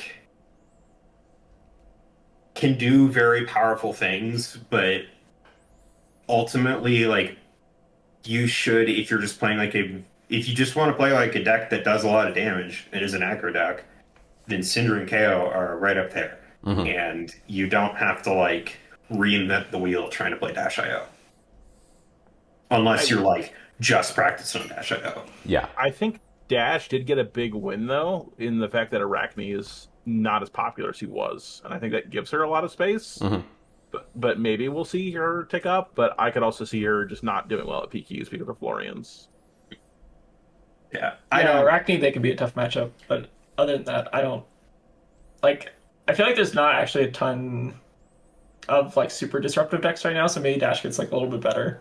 I feel like Gravy is actually maybe like the most disruptive deck. The ones that are disruptive are the meta though. Is like Florian and Gravy and Verdance. Like they all have things that just kind of like make Dio's life kind of miserable. And like if the meta is full of those, then like the deck is just worse. Yes, You know? but She also has a lot of armors. Like she has like a real fridge. she does have a Or she real can block- It does have a fridge. real fridge. I think that so looking at calling Shizuko, she has a 100% into Gravy over 5 games, and historically she's been very good into Gravy because Gravy is disruptive but not super disruptive. He's got Loot the Hold, he has Conquer the High Seas, Dash is a fridge. She got a lot better with Tinker Rings because now she can use Adaptive Plating with the Galvanize to block 5 off 2 pieces. She can cover a Conqueror with armor if she needs to. But she also gets to play the game with Gravy where she says, okay, I'm not going to attack your allies, here's some damage. And if she's just saying, here's 20 and 20 over 2 turns, that's lethal. Gravy has to respect that in some way, which means that he isn't attacking, which means that Dio isn't having to block, which means she's getting to keep sending damage over and over until Gravy dies. And he has too many non-blocks in his deck to reasonably fatigue her.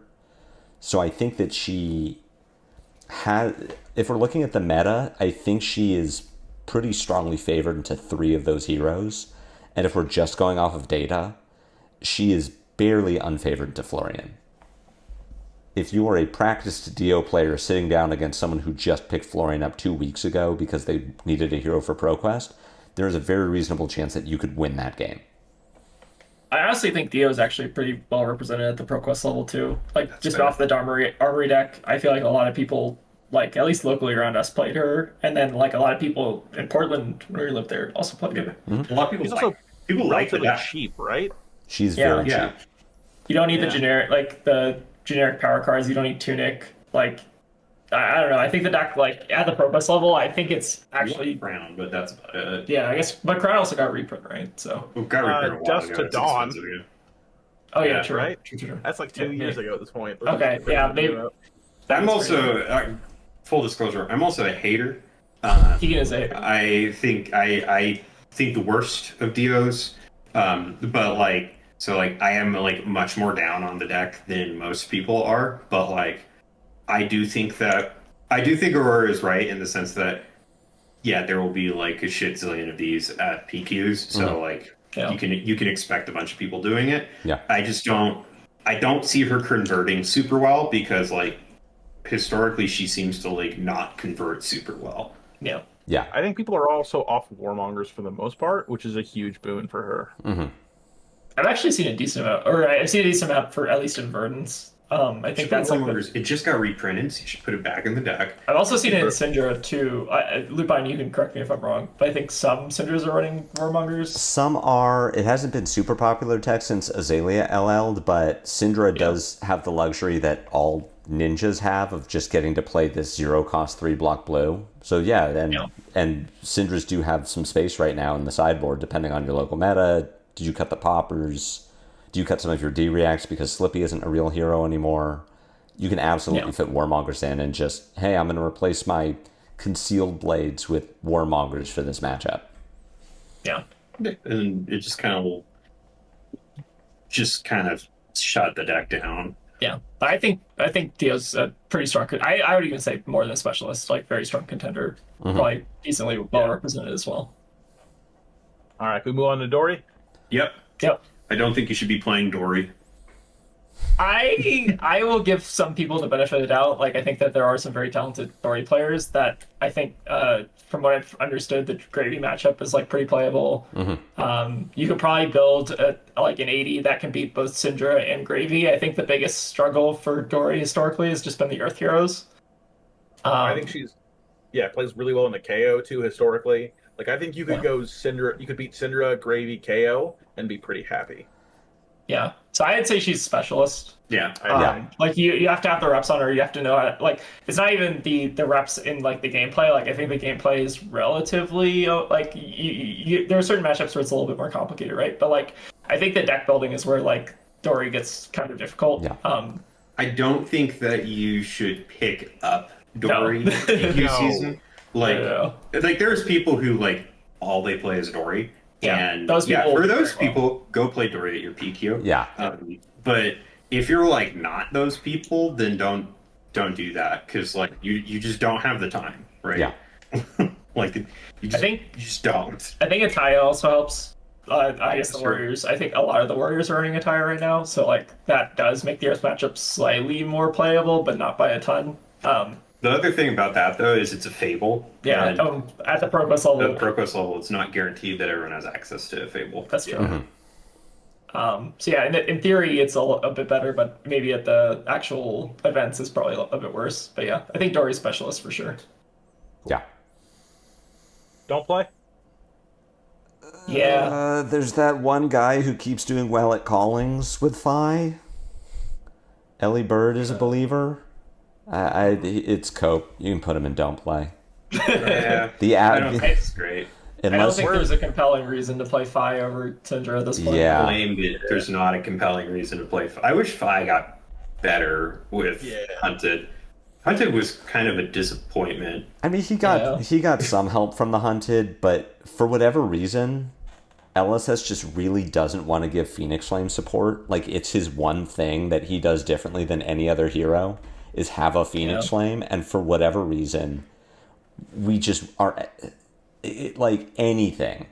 My dream card for Phi is a 0 for 2 block red go again that says when this is on the combat chain, it gains the name Phoenix Flame. Like, that's such a bad card. That'd be cool. And as a Phi player, I'm like, oh my, can you imagine? Yeah, that would be sick. If I got to play Rise Up for 9 Dominate, oh my god. But you got Parched Earth, right? Yeah, you got Parched Earth. That does something. Wow, now I can make my Verdance matchup even worse because I'm playing Parched Earth in my deck.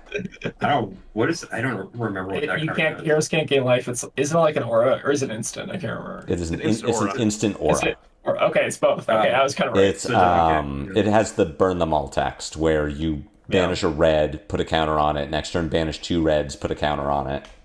And it's much worse than burn them all. Yeah. Well, the player base has been demanding that we unban CYB for the longest time. I think it's time. Yeah, maybe that's what they're the player base hasn't. It's like weirdos. That's the joke. But yeah. Fang. Interesting. Fang is a specialist deck if I've ever seen one. I don't know. He's good. In my mind, this is a contender. I could see him as a contender. He's one of those two for sure. Fang. Yeah. Fang is like good into Florian, surprisingly. Yes. At least according to the data. I don't know. I think Fang's weird. He's worse into KO. Just looking at the data, he's worse into KO than I thought he was. I knew that he was unfavored to Cindra. It's closer than I thought it would be. He's got a good gravy though, right? He has it's 43% in Shizuka, which is right. good, but not like great.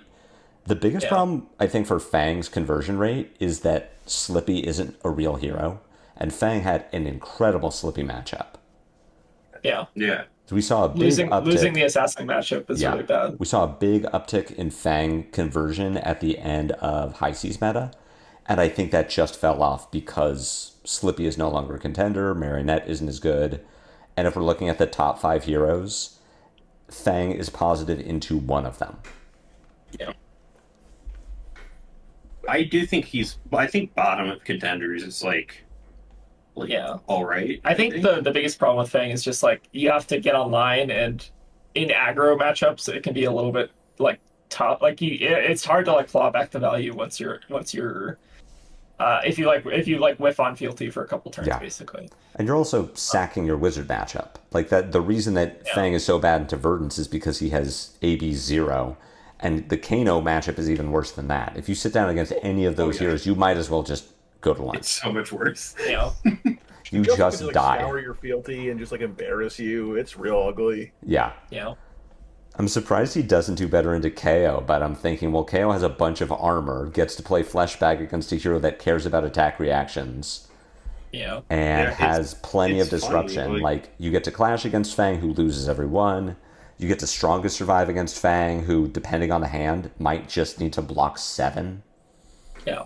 He like looks like and acts like Hatchet's Dori in a lot of ways, but he's really not. Like, not when it comes to KO. Because that deck, I think, was really solid into KO. Yeah. All right, let's talk about fake Hatchet's Dori here. I think that this is a casual deck. Yeah. 100%. I think this is probably worse than Slippy. For sure. Yeah. Yeah. She has like historically a good matchup and like does well into Gravy, but these others are real ugly. Oh, yeah.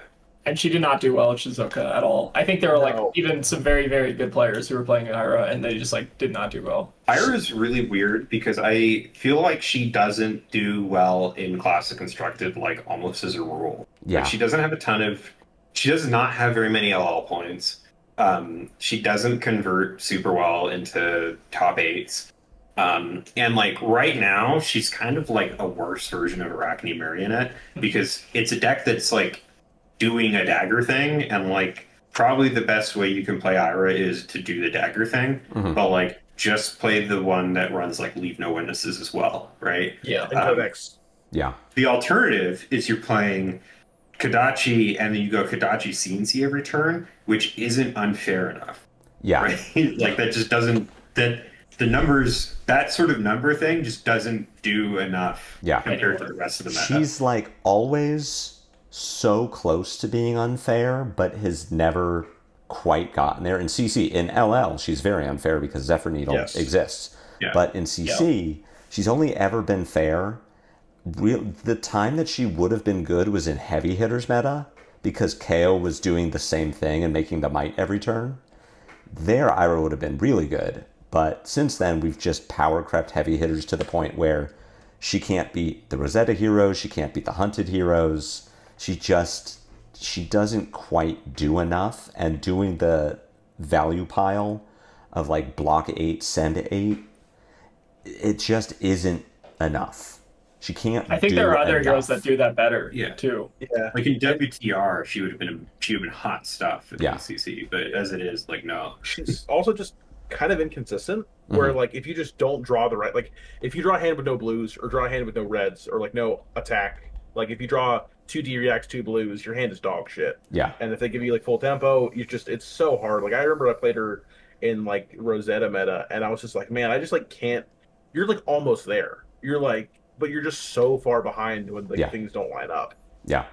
She also can't catch up. She has no dual threat is a 0 for 6, which is great. It pushes on hits, but she doesn't have a way to catch up. She can't set up a spike turn. She can't gain if she's down 15 points. She can't make that back. She can stay there. She can make sure that she doesn't get lower than 15 points down, but she's not going to close the gap.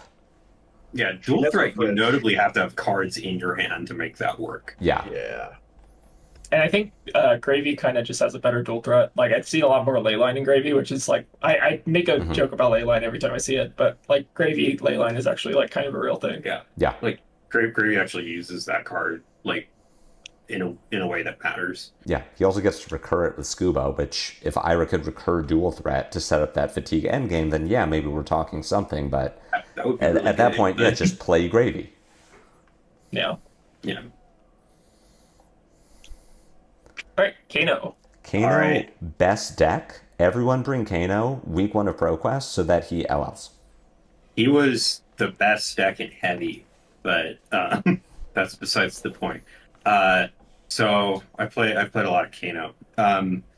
I think that Kano has very good matchups into most decks at this point. I think that he's favored into the 2 Earth Heroes.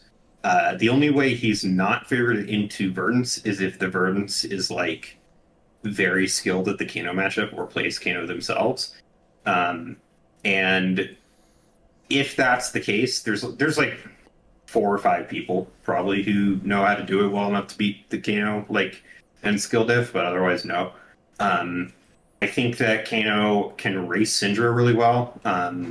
Like it's one of those matchups where it's like, well, it's just who gets there first Yeah. a lot of the time.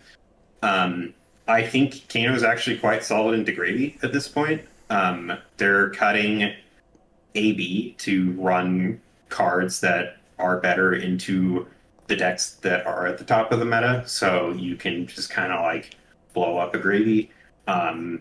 He historically is also fine into KO as well. A lot of KOs will do a thing where they'll sacrifice a lot of the go again by like running Spell Void, as opposed to just running stuff like Beaten Trackers to like guarantee damage into Kano. So he does all right there. The issue with Kano is he's a deck that you only should play if you already play a lot of Kano. So like he is a specialist deck. You don't see a lot of people who play other decks just swap over to Kano and immediately have success. And you can sometimes so the other key issue with Kano is if you lose round 1, you immediately are at a disadvantage because you're going to see people who also started to lose against good decks. And while Kano's good in good decks, like he kind of just loses into weird shit at the bottom of the meta, or like people who thought it was a good idea to bring like Rainbow Oasis. And so like that's what, so that that happened to me at an RTN once, was I lost round 1 and then like got paired into just a bunch of just weird bullshit where it's like, this isn't what the meta is, what's going on. So that's like, those are the reasons to not bring Kano, is you have to win round 1. you have to win round 1. And if you get paired into like the one person who thought it was a good idea to bring Prism, like you're fucked. Yeah. so don't do that. But other than that, like I think the deck is very good. I would still put it in Specialist because those are the only people who should really be playing the deck. Top of Specialist. I think he's a really good specialist deck, though. Like, you do quite well into the top of the meta. There are a lot of, like, coin flip matchups, it feels like. Like, I feel like Cindra's maybe a bit coin flippy. Yeah, Cindra is, like, I always call it, like, 2 ships passing in the night. Where it's like, well, whoever does the thing first, like, gets there. Yeah. And you can, like, try and tech for Kano, but I think it is unironically better just to tech for things that you think you're going to see more of, as opposed to like, well, if someone brings a Kano, I don't want to lose. You know, like if you already have stuff that kind of like can deal with Kano, then yeah, just run it. But otherwise, like, there's no reason to just like jam a ton of Oasis Respites right now. Like it's not like heavy hitters, right? Like heavy hitters, I think he had one bad matchup, which was Prism, and like he had like either winning or almost like 100% favored matchups into everything else, because you could just pitch stack everything in heavy hitters and just win. But as it is now, like yeah, I think that only people who play a lot of Kano are going to be playing Kano. So Yep. don't try and pick him up in the week before PQs and hope for the best. Yeah. On a slight tangent, Kano could not pitch that KO, and I loved it when they tried. So it's funny because there's a couple guys who are like, oh yeah, like you can totally do it, and like it was a calling Warsaw, and like the guy who won the Battle Harden on Kano, like stacked like 4 KOs throughout the Battle Harden, and I don't know how he did it because I found it much easier just to play tempo into KO because a lot of them would run the spell void legs instead of beaten trackers, and then their damage output was way lower because they just don't have as many action points, and you block well, and then you just send damage and get them to like 20, and then you would just kill with tumbles and stuff.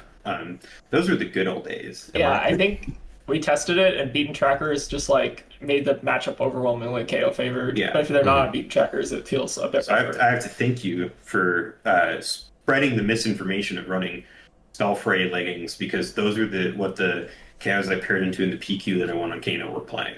Yeah. And I was just like, oh, you guys are toast. Like it was great.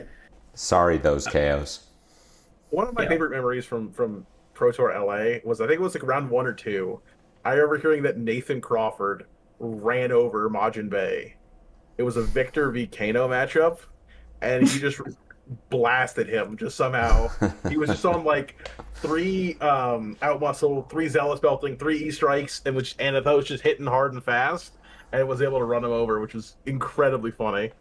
I lost to Victor in the Battle Harden. I top baited on Kano who was doing that because like I had just beat a Victor who's like going slow, and then I paired into that Victor who's like running that, and I was like, oh shit, I guess I'm not going to stack this one. But like I had boarded in the D-Rex and stuff and lost. But then like won everything else, right? Yeah, so like Victor can get you, but then sometimes Victor's like, I'm going to tap out to send Spinal Crush at you, and then just dies instantly. Yeah. Yeah. All right. Right. I'm actually I want to audible here with Kassai because I think she's in the contenders tier, and that in that mind, I want to knock Fang down.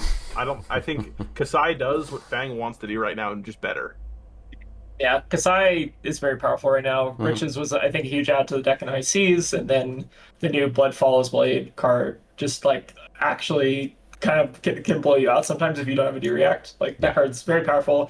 I think it doesn't help into like the Earth Heroes at all, which is kind of funny. Like I think those are the 2 biggest decks that are like kind of keeping her down. But like I think she actually does pretty well into like KO, for instance. I don't know where Cindra and Gravy matchup are actually. Her Cindra, again, Shizuka is, she is 25% into Cindra. Okay, so maybe not great in Cindra. Which, as far as, not having tested it, I can imagine is just, she's too fair. Like, Blood Follows Blade is really good, but Cindra can clear up the ally really easily.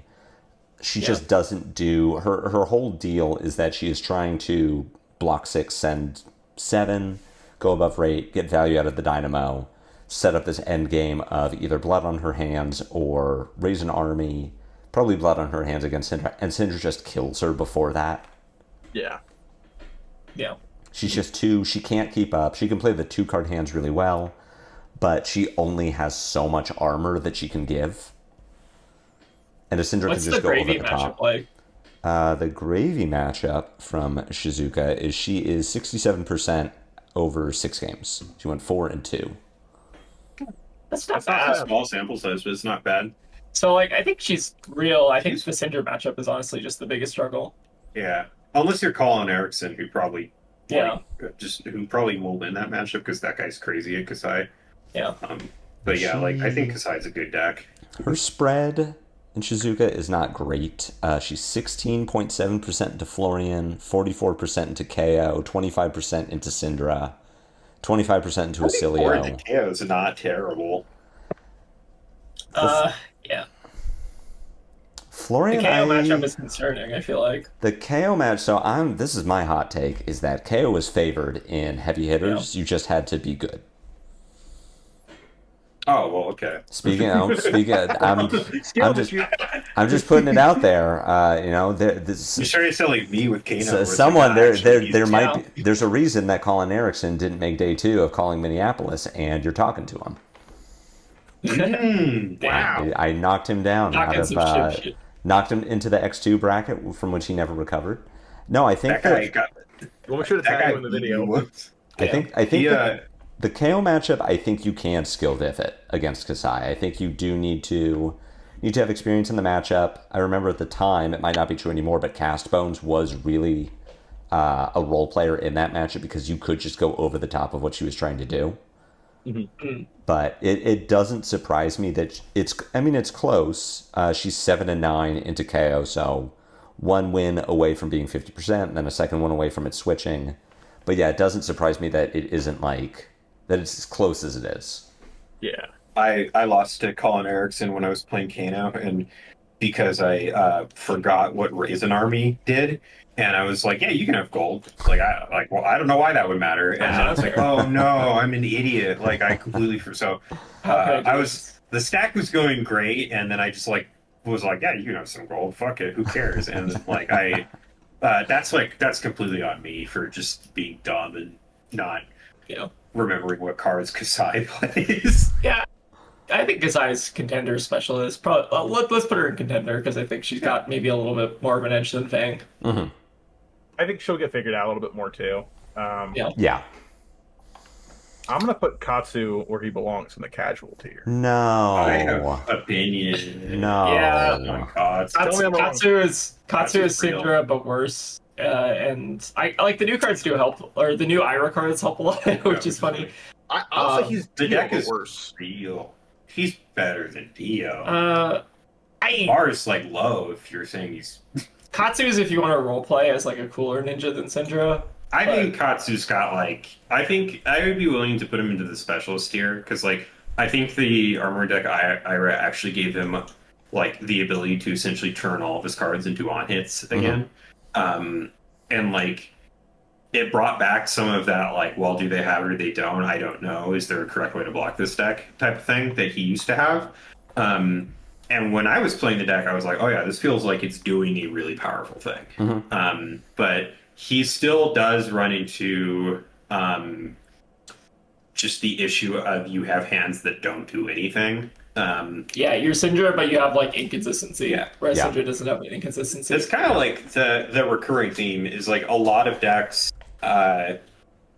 if they have hands that don't do anything, they're going to be a lot worse than heroes like Cindra, where you can just always play out your hand. It's just oh, cool.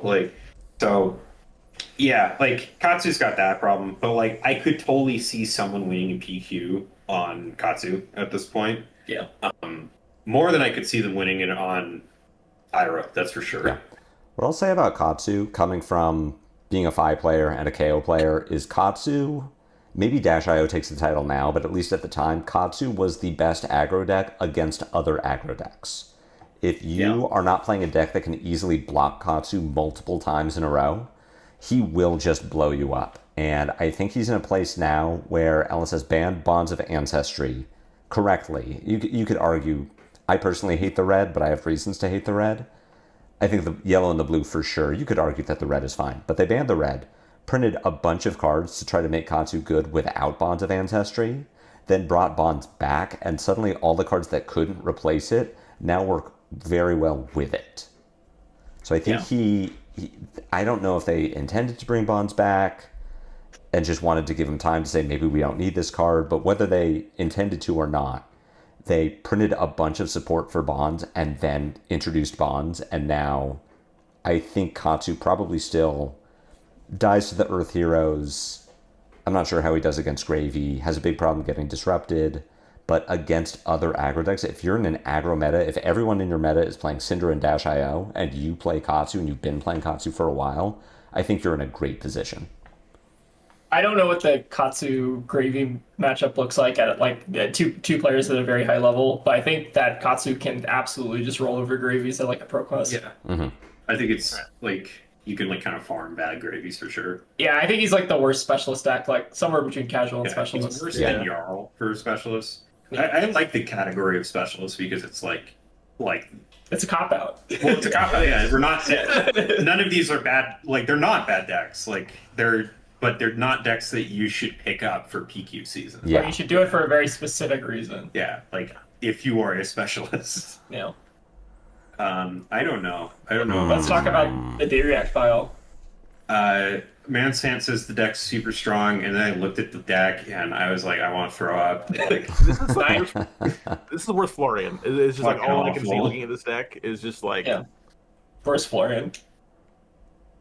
Yeah, I mean, if we're think saying it that was contender needs to be able to beat the meta, I don't think RKO is a contender. I know he dies to Gravy. I'm pretty sure I he don't dies even to think Florian he's and a Verdance. specialist. I don't think the tier's been out long enough for there to be RKO specialists. Yeah. like I don't think it counts. I can see casual for sure. I think he is a strong Yeah. deck. He suffers from a lack of go again, so Gravy just rolls over him, and I'm pretty sure Florian does too. He has the reviled problem where if he falls behind on life, his cards get a lot worse because he's playing 9 copies of Mocking Blow, but in being He also doesn't use Claw very well. he does Like, on not. top of everything else. But Yeah. for being a value pile, I'm pretty impressed. I think I'm 0-3 against the hero with KO Armed and Dangerous. He just does that's cool crazy. mid-range things. Like, he blocks really well, he gains a bunch of life, he has 9 2-card 8s. Yeah. He has, at a certain point, if you're generating Vigor, all of your blues become just a Nick, which is nice. It's pretty cool. I think okay, so maybe like people haven't been playing KO specifically, but like the D-React value pile is a deck that's like existed for a while in Fab, so I feel like you could just be a specialist at that pile. Like I don't know, it kind of like feels like it feels like it's not very like it's basically just Florian, but you're not making a root chance. I think Yeah. it's worse than Jarl and Katsu. You're doing... All right, You're playing I think Fat it's a Back. casual deck. Yeah, you're just playing Fab math and like you're playing a generic D-React pile with some spicy card. Like your blues are spicy, I guess. Mhm. But, I like, think you're taking it because you like open the Marvel and you're into Yeah. the idea of playing it, but I don't Yeah. think you should. I think that if you're bringing RKO to a PQ and you're imagining yourself in top 8 winning, you should like do some soul searching because I don't think it's going to happen. As far as the value pile... I just don't see it. I do like him Yeah. better than Ira. We haven't tiered higher, but he Yeah. also gets access to a really nice fridge. true. Flesh bag, Yeah. tunic, bone breaker, scab skins. Just blocks for 7 if you need it to. Flesh bag is the best defensive piece of armor in the game. Compared to Ira's Mocking Blow is Shuko, which insane. blocks you. Mocking Blow is nuts. RKO plays very well on any hand size, which is It's absolutely one of the best things about him. it breaks my heart that he's just like a better Ira. Most things are. Yeah. I know. I just like Ira as a hero. Makes you sad. I'm a huge Ira hater. I think I call her like normal SpongeBob. Just because she's like, she just doesn't. She just like it's either like the dagger thing, which fine, or like the deck is like 90 generics. 90 and- generics. 90 Yeah. generics because they're cheating and boarding in AB and like yeah, and it's all generics and it's like this like $3,000 pile of like generic on hits that Yeah. doesn't do well. She's not a ninja. She's a generic. Yeah, it's Yeah. fucking. It's so boring. Like, I hate it. Her ninja Right. manifests in Pouncing Paws, where she gets to play a 3-card dual threat 1 turn. Yeah, Yeah. Levia. Yeah, I don't think you should play. Yeah, Levia. don't. I would not play Levia if I was anyone besides Mansant. Yeah, Yeah. that's like a Mansant tier. Like, I think even if Mansent's playing, it's casual. like Uh, the deck's like so. That's one where like it's true proof of like if you are a specialist, you can like actually succeed with anything because like Mansant is good at Levia. Yeah. But like he's the only person I know of who is good at the deck. The deck is like historically just been one that loses to itself Yeah. all the time, and like you could just play KO, which is a much better deck, right? Yeah. Like it doesn't have this horrible floor of dying to your own cards. Yeah. So yeah, like why would you play something like that unless you're just No. really into the hero? There was the Levia the Fatigue Levia that almost top aided in... KC? It was in KC, and wasn't the rumor that it was actually a Rhinar deck, but the player didn't have a Rhinar token, so they got a Levia token instead because the deck was illegal for both heroes? Yeah. Oh, that makes me feel sick. Like, Yeah. fatigue piles are like The worst. I think fatigue is a cool strategy. I just think that it shouldn't be you slap a bunch of life gain in generic D reacts and call it a day. I don't like how generic it is. Yeah. I think it just makes all the decks feel very Anyone similar. can play fatigue. Yeah. But yeah, I don't think you should play Levia. No. I don't think she's very good. You're allowed to. You're allowed to. There's nothing. Yeah. There's nothing stopping you if you're part of the Levia gang. What is the man's League name? of Levia. League of Levia. Is it League of Blasphemy? Is that No, it's League of Levia. Okay. If you're a part of the League of Levia, don't listen to us. Go ahead and play. Maybe she's Levia. casual. I don't know. She's All like, right, casual. whatever. She's casual. Yeah. Yeah. she could you could top 8 with her. You could roll well. Sure. And, I don't even know if you can top 8 with her. Not anymore. Maybe. In heavy for sure, but yeah. Yeah. I don't know. There's so many things that just kind of mess her up. When Monarch 3 comes out and we get more support for Levia, That's gonna solve the problem. That'll fix her. More blue 6s. Lyath. Yeah. I'm seeing it. What is the most competitively viable build right now? I think Agroblaze actually has a very solid build, and I've watched a few of his streams. Shouts out to Agroblaze. But the deck seems like it just has has issues, right? Mm-hmm. Yeah, it's a Guardian. It's a Guardian. Yeah. It has that. Already has that going against it. So half of it's not going well. And then I don't know. There's weird your armor is much worse because of having the defensive block, right? Mm-hmm. You see Lyath players playing draft chaff a lot of the time for different armor slots, which is cool that there are things that are getting used that are not just the best in slot. But the problem is things are best in slot for a reason, and if you're unable to do it because your hero abilities actively hindering it, then you're actually losing out on really important things, right? Yeah. He's not running Crown of Providence, which will help against CNC and stuff because it only blocks 1.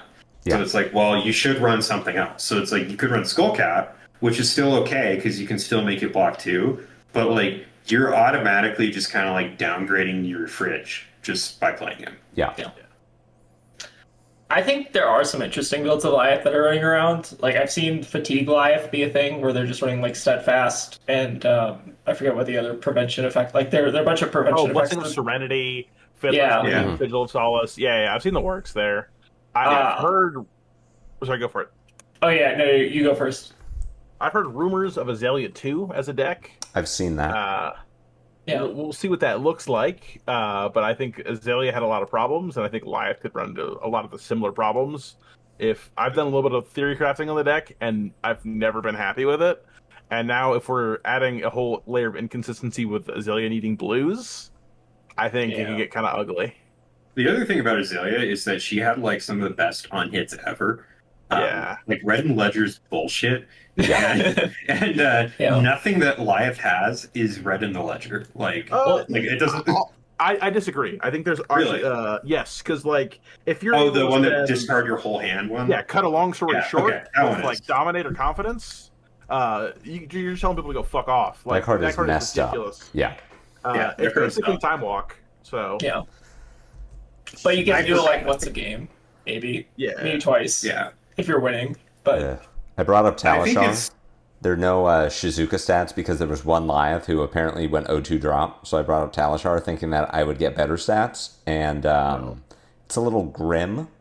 There are some matchups that are over 50% for Lyath. I'll say that. Yeah, you can't count Tech. Actually, is it Tekla-Boston? I feel like It could be Tekla-Boston. Tekla-Boston. We might be splitting hairs, but I feel like Tekla-Boston might have play into Lyath. Lyath into Tekla-Boston is only 40%. Wow. Oh, Yeah. How many games? Probably like 2 games. somehow. So Somehow the math works out. 40%. There are 80 games. Oh, okay. Oh wow. Yeah. That's still not a lot. No. Oh. I don't know. I think Lyath is still just like in the waiting room. All right, I got to talk about Kano. Now you get to talk about your hero. You're supposed to interest. Let's go. Okay, so Taylor Crawford and Ben Weinfeld, who are like the two predominant Marlin players, and I did a video recording yesterday. The other predominant Marlin player either. Yeah, and I'm also one of. I guess I'm one of them, and I think Jacob Kessel and like Levi Roush, like I think we're like maybe top 5 people who play Marlin, or maybe the only 5 people who play Marlin. The deck is not the deck is not unplayable. I think that's the biggest takeaway. Like you have actually you have some decent play, I guess, in the top. Like you don't just auto lose into any of the top decks. You're basically like 40-60 into Gravy and Florian, but you're favored in Kayo and Cindra. And then Verdance, I think, is like 50-50 die roll dependent. But I think the hero is surprisingly good, and I think I am also kind of experimenting with some stuff to help with the Gravy and the Florian matchup. So I think that this hero is like a specialist hero. Like you need to have hundreds of games on Marlyn to actually do anything with her. Otherwise, you're probably just like throwing away your ProQuest. But I think that she actually can contend with a lot of the top decks. I think the biggest challenge for her right now is just Warriors. Yeah, she like dies in Warriors super bad. Mhm. Yeah. It's like Also, right?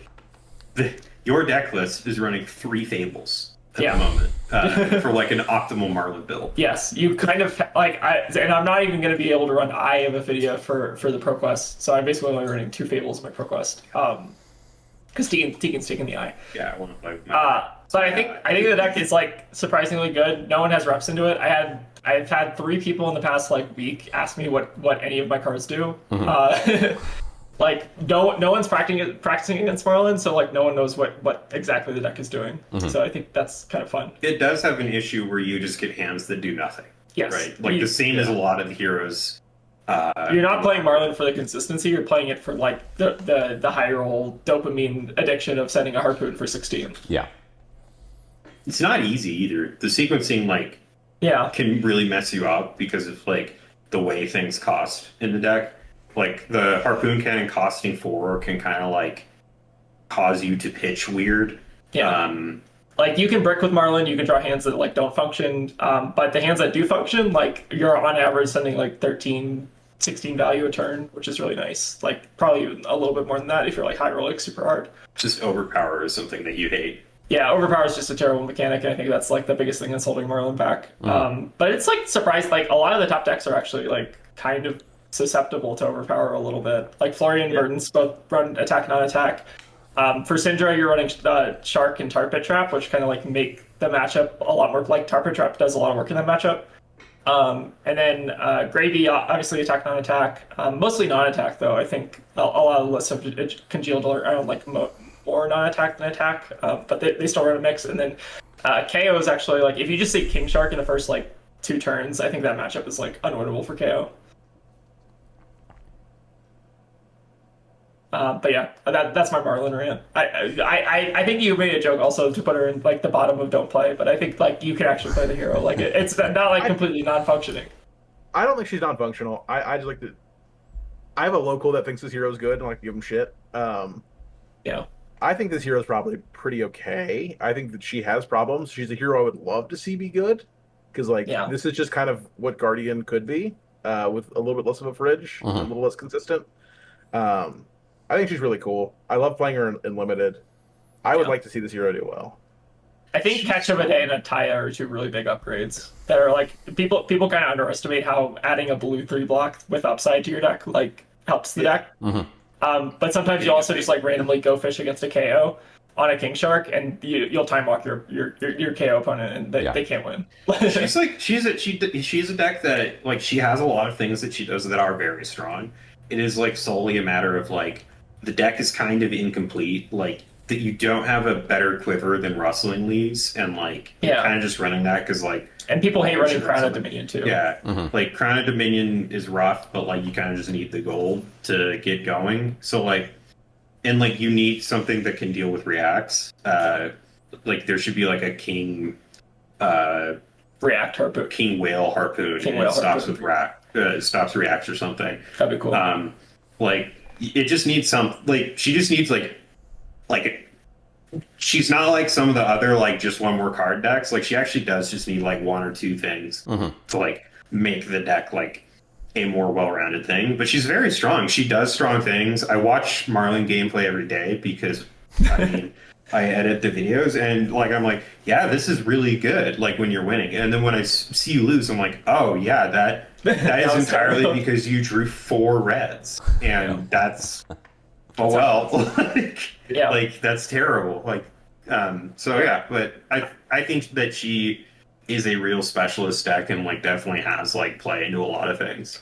I also think that, all right, this is the last note I'll kind of end on, is I think that she's probably one of the more fun heroes in Fab right now, or at least like it feels like she's very rewarding in terms of like practicing and skill testing, like decision making. She rewards you with a harpoon for 20. Yeah, that's a big It's a harpoon. huge number. But that's the last I'll say on Marlynn. I think she's really fun, and I'm happy to. I'm gonna just force her in Pro Quest season regardless, so it doesn't really matter. Get those LL points. Yeah. Yeah, I'm gonna try to get the first. I don't think she's gotten any. Name yeah, on the so board. either. Yeah. All right, we're at like almost the 2 hour mark, so there's probably a couple heroes we got to blitz through. I don't think anyone's Easy. gonna. I don't think you should. I don't think he's casual. No. I think he's way worse than like the new card did nothing. Oh, thank Yeah. God. The next few heroes are quite bad. Yeah. Yeah. I'm just. Uh, we don't need to talk about this too. I think this is absolutely like one of the contenders. Yeah. This hero. I think he's a special. Yeah. I think he's shit. I think I he think- sucks. I think he's bad. So it's really funny. All right, this is the last thing I'll say on Oscilio. Like I think that they gave him like a 5 or was it a 5-star difficulty or 4-star Yeah, difficulty? it's They gave him 5. five. It was They the gave- only, He's the only the only 5-star difficulty. Him and Shiana.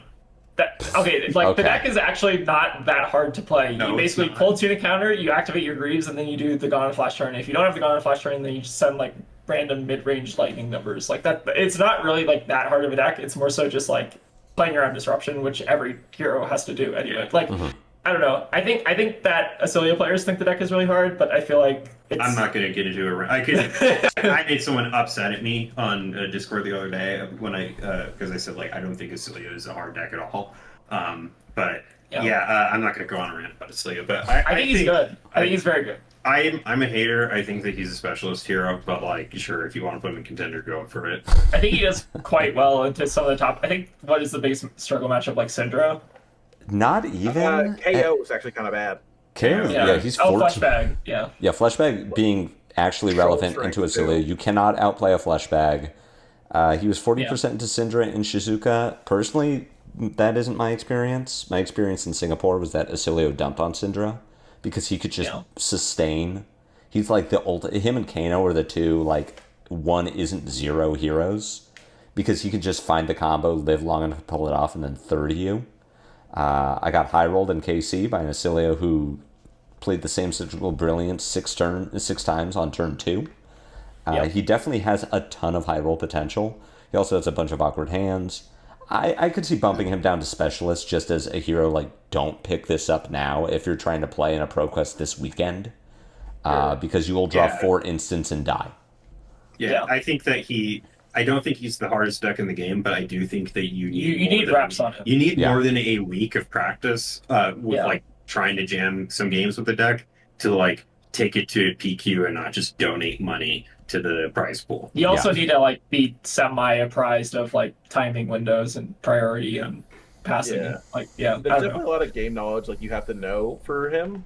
I will say I think he's probably somewhat similar to skill and Dio. If Dio I would consider a contender, I wouldn't really push him down to Specialist because I know people who have picked him up somewhat recently, and it didn't take too long for them to do pretty well on him. That's fair. Exactly. He's not difficult. Like I think that Oscilio is like realistically like maybe 4-star difficulty, 3.5-star. I don't know. Like it's really not as difficult as like once you know the tricks, like the deck kind of plays itself a lot of the time. I feel like. Well, yeah, I think it's fine where it is. Let's put Pleiades and don't play. I don't I'm think gonna that's put her in true. casual. Damn. I think she's like around that's the line fair. of this. Yeah. I don't think like I would love to say this hero is giga broken. This is S tier. We are like Guardians fucking back. I've That's played the this hero thumbnail. plenty. Yeah, That's the thumbnail. Put her in best end, clip and it out of like people are context. Guardians disappointed. fucking. I would love to say I'm sitting here holding my package from Hemel with all of my cold foil EA auras, my Marvel Pleiades, the deck full of rainbow foil, and I'm like, damn, I don't want to play. Oh my god. I'm looking at you Shizuka. know, It is not good. She's No, such a cool hero. bad. Yeah, They- Pleiades. Sorry, go on. She's like so when everyone says this hero actually needs one just card and they're there, this is that, but Pleiades is actually that. They just I released think- her. No, They just they used did- one more She shouldn't need one more card. She got an armory deck. She needs like a real majestic aura that like matters. Like all of her, she's plays all this shit draft auras that are like Yeah. a 2 cost 4, a 3 cost 5, a 4 cost 6. Good fucking Yeah. lord, these are so bad. You know who but, else like, what happens played? next? You know who else Like played broken shitty things? draft chaff, Rob? It was Gravy Bones. Yeah, but that was a true, good that's hero. true. It's not an This is excuse not- anymore. That's a board state hero, and we're a guardian. Like we just You're we're a not allowed board to be state good. hero. Yeah, you're a A little board bit. secret. We are. So Gravy will do like 8 different things and then send 25 damage. Pleiades will do 8 things and then send like 8. Yeah, that's Ooh, I moved my counters around. Isn't that cool? And Gravy's like, Commander, conquer the high seas, or whatever he sounds like. yeah. I made a conquer for 8 Arr, guard. Hey, Yeah, you Arr. drew, matey, here comes Play an some ally, Levi. bones. hey, you drew like 5 cards in that one game against me, and that was on my I did. turn. That wasn't even And on I- your turn. I won by 2 life, and I had average value of 17 a turn. I had to work. This is like literally the fucking telephone. I'm still just reeling from she just needs one more card after she just Yeah. released and an Absolutely. armory deck. And And it's an just alley. like, it's like, oh my god. Just like, one more it's card, so- just one so more card. funny. The Just one more- long-suffering that's it. Pleiades One more players. card. Yeah. I will say, I think a lot of people are not digging in the right direction with her. I think I've seen a lot of people say you just cut Standing Ovation, and I think you actually need to be playing towards Standing Ovation. I think that is the card that makes her work, that makes her good. Like, nothing else is as, like, Cries is good, but, like, Standing Ovation is just fucking time walk on an attack. It's outrageous. It's also a blue 3 block. Like, why are you It's a not blue playing 3 block it? 8, yeah. Like, you're playing all of your blue 3 block 8s anyway. Like, they're poppers, they're good. I don't know why you would ever cut that card. I think you're insane for doing that. Maybe, like, she's just a hard deck to build. If you look at the Talishar data, it's atrocious. Yeah. 32% on, like, on God knows how many games. 18,000 games we played this hero. I will say she probably runs into the problem that I've seen a lot with Jarl and other Armory deck heroes, is where people just play the Armory deck and they suck. Because the Armory deck is not good when you play into like full power Cindra, full power Gravy. You're just going to lose those games. You get bad data that way.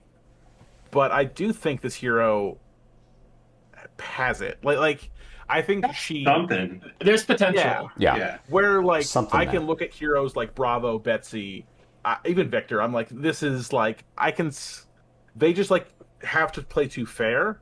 She will not be playing like eventually. And also considering how many cold foils they've made for this hero, there will be a day where this is actually a really good hero, and people will have to respect her. That makes Yeah. sense. Maybe. At some point. We'll see. Yeah, just We one will more see. card. Yeah, Just one one more more card. card. I think with Verdance, also like this is just like where Verdance like absolutely gatekeeps decks out of the meta. Like it's Terrible. miserable. It's so bad. Absolutely. This is a specialist hero. I think we can all agree on that. Yeah, 100%. I would even go as far as say is that I would honestly say that she's top of casual. Like the meta's really hostile to her right now. Yeah. I think so too. Like- I agree with that. Yeah, Yeah, if you're... she's a specialist hero that does a really powerful thing, but they have printed a ton of Prism like hate, and then she just kind of catches natural strays from Florian being really Yeah. good and Kayo being represented. So Yeah. I she think that gets dumped on by Kayo. Like, Kayo was already a bad matchup, and Kayo now has Reckless Stampede, Show of Strength, Buck Wild. Kayo got 9 new poppers for Herald of Triumph. And Yeah, if it's you... rough. So you need to play auras into Kayo. Kayo still has Beaten Trackers and Scabskin Leathers, and especially if you're just trying to pick Prism up now, thinking like, oh, I'm going to Herald Dagger on my Cindra don't do meta. that. You are 0% into KO if you only know how to play Herald Aggro.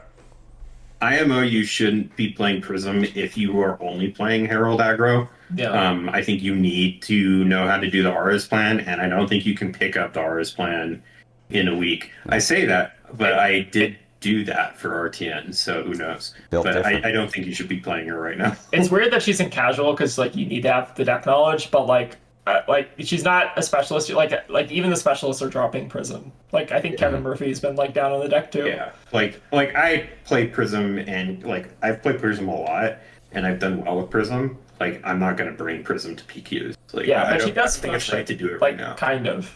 Yeah, I don't know. like she got a good card and all, but like the meta needs to kind of adjust for her to be good again. All right, Puffin. Don't play Puffin. I Don't think you should play. think it's a cat. I don't know. I'm leaning casual because like she does function somewhat ish. She's worse than Pleiades for sure. I want Puffin to be good so much because she just gives me Aurora vibes of like 0 for 4 deck, perky art, she's having a good time. Backspin Thrust is a cool card, but yeah, I sit down and I watch Puffin get played. She's another one where like against the other aggro decks, we're just dropping boom grenades and a bunch of 0 for 4s. She's really cool, but yeah, she just doesn't have it. Like there's no reason you should play Puffin instead of Dash.io.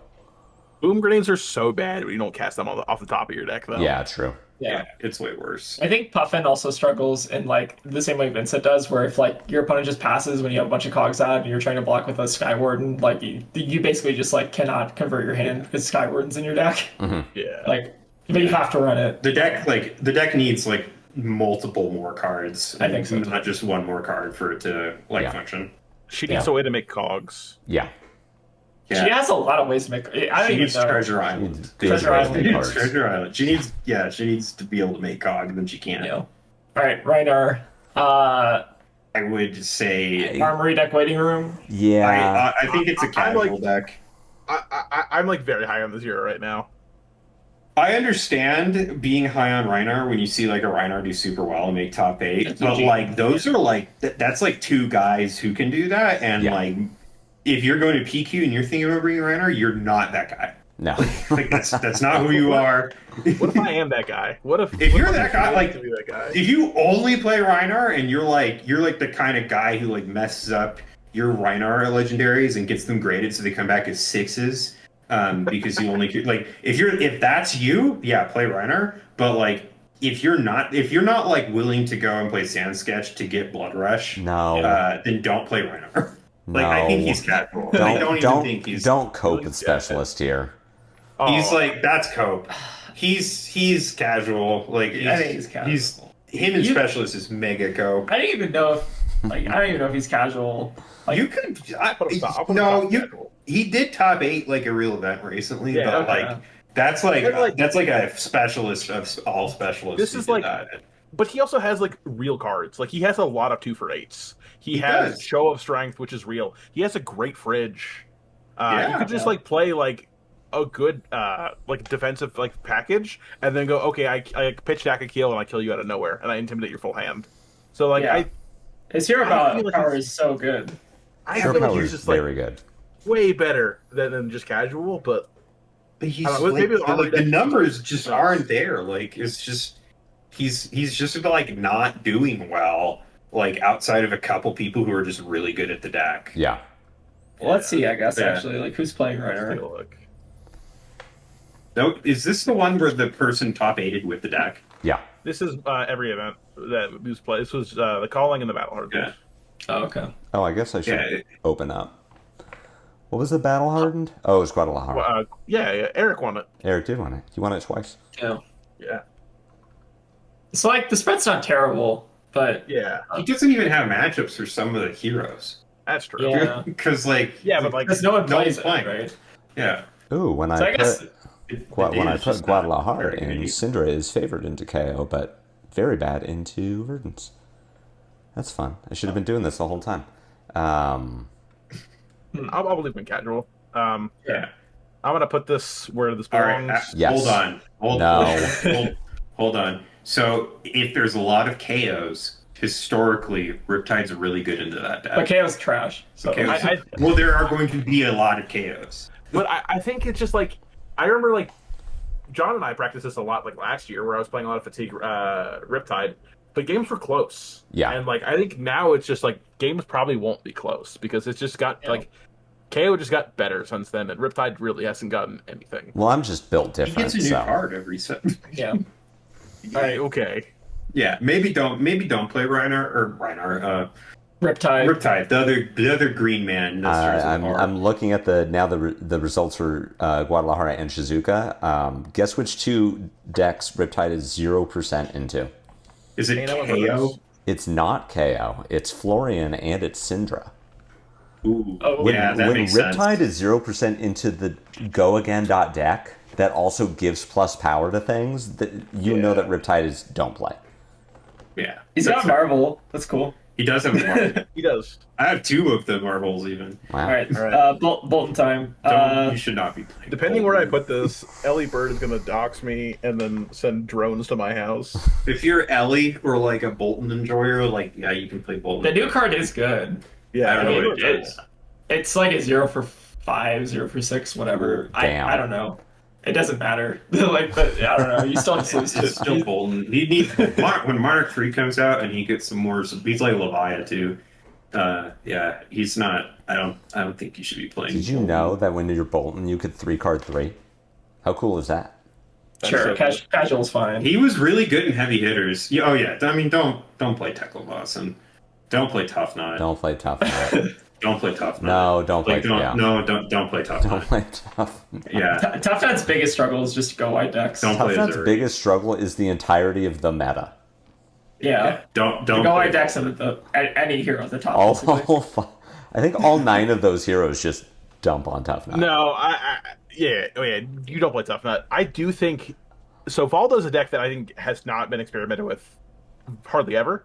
I think since she came out like a month or two ago, and like in a low like we didn't have a lot of events. I think this is actually an okay time to play Valda. I don't think she's like here, but like around here, like between Specialist and Cali, like I think she's like you're okay in the Cindra. You actually have a pretty reasonable gravy matchup, especially at a ProQuest level. It feels favored. Verdance is nightmare, 0%. Yeah, You're okay. fucked. All right.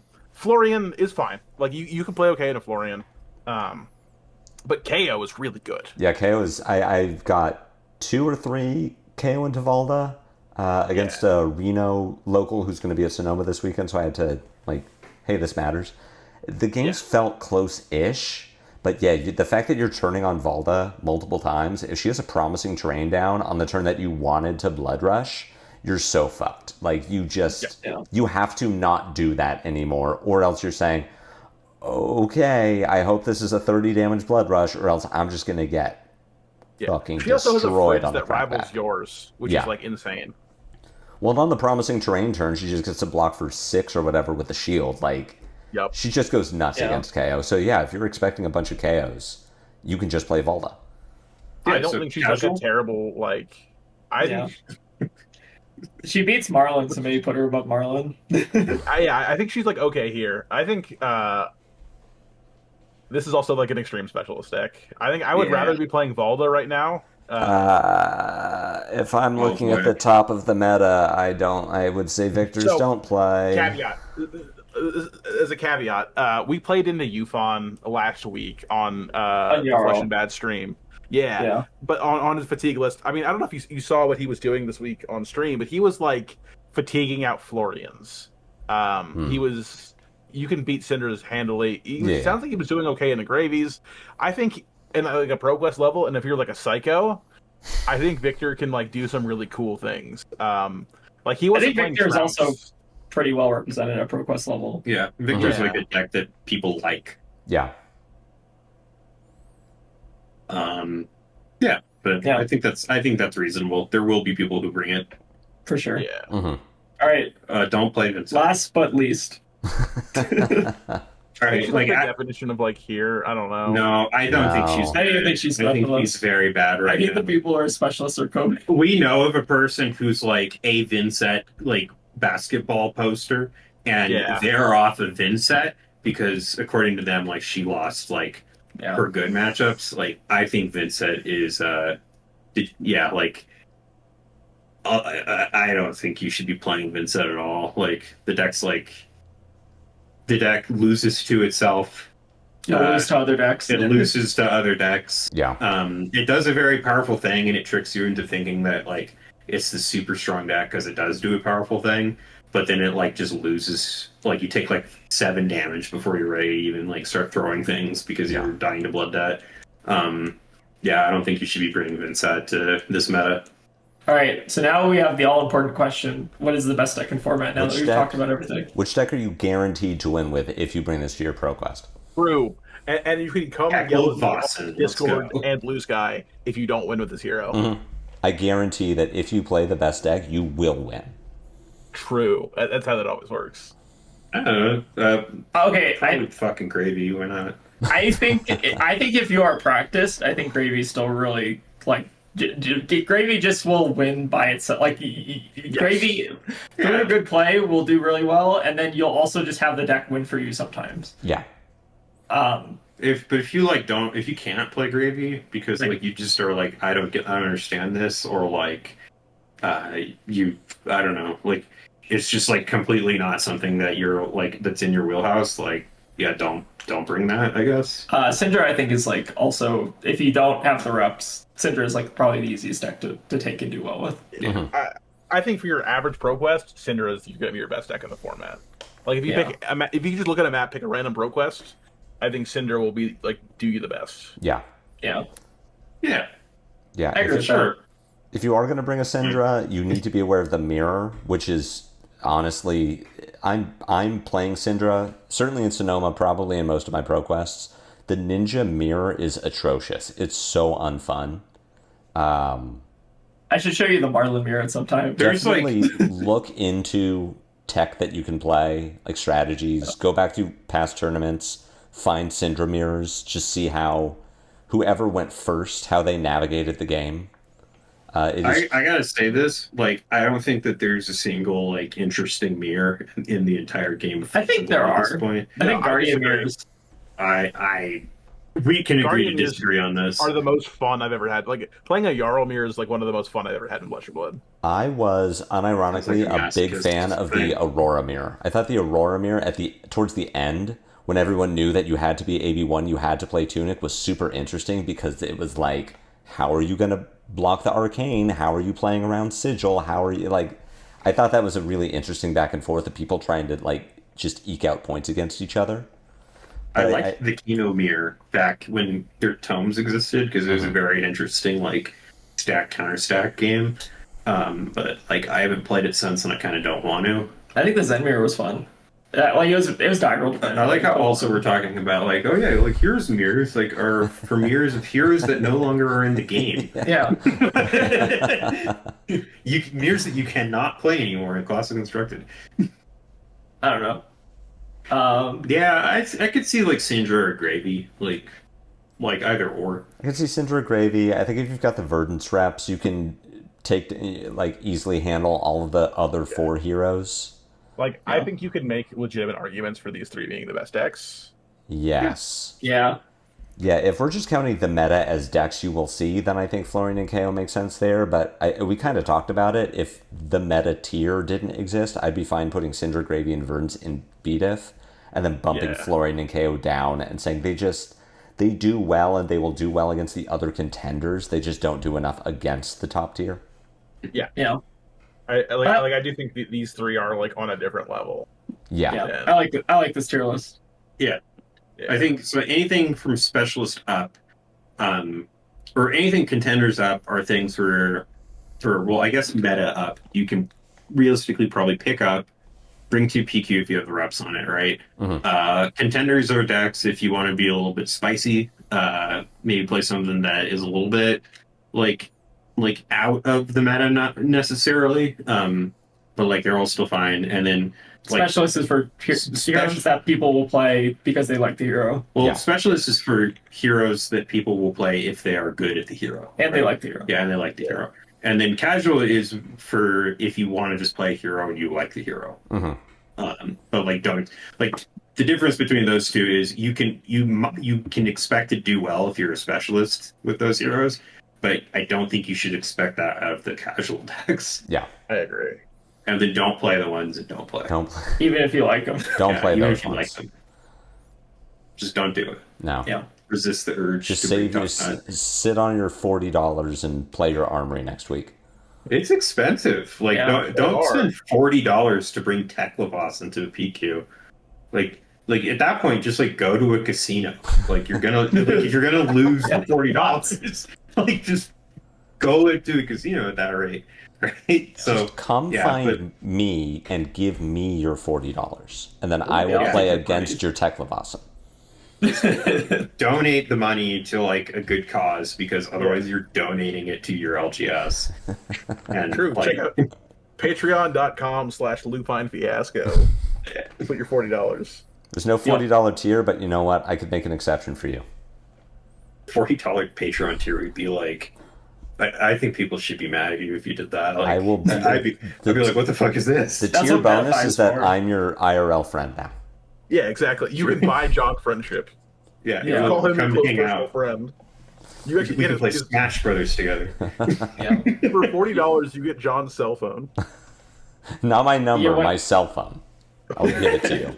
It's got a bunch of pictures of your cat and stuff on it. That's all it Sweet. has on. Very cool. Yeah. Well, I am pretty happy with this tier list. I think it looks good. Yeah. Yeah, so this is what you should like if you need to know how to win or you want to know like should I bring my favorite deck to PQ, then all you need to do is consult this and go from there. And like so if you see that your favorite deck is like Betsy, then I don't know, maybe don't go to PQ, but you know. At a certain point, if you're like at don't play for long enough, I start to look at like Riftbound and I'm like, what about another game? Yeah. I'm just Yeah. like, it's rough. Yeah. All right. Well, All cool. right, well, thank you everybody for watching, and best of luck in your PQs. Yeah. Or Good luck. bad luck.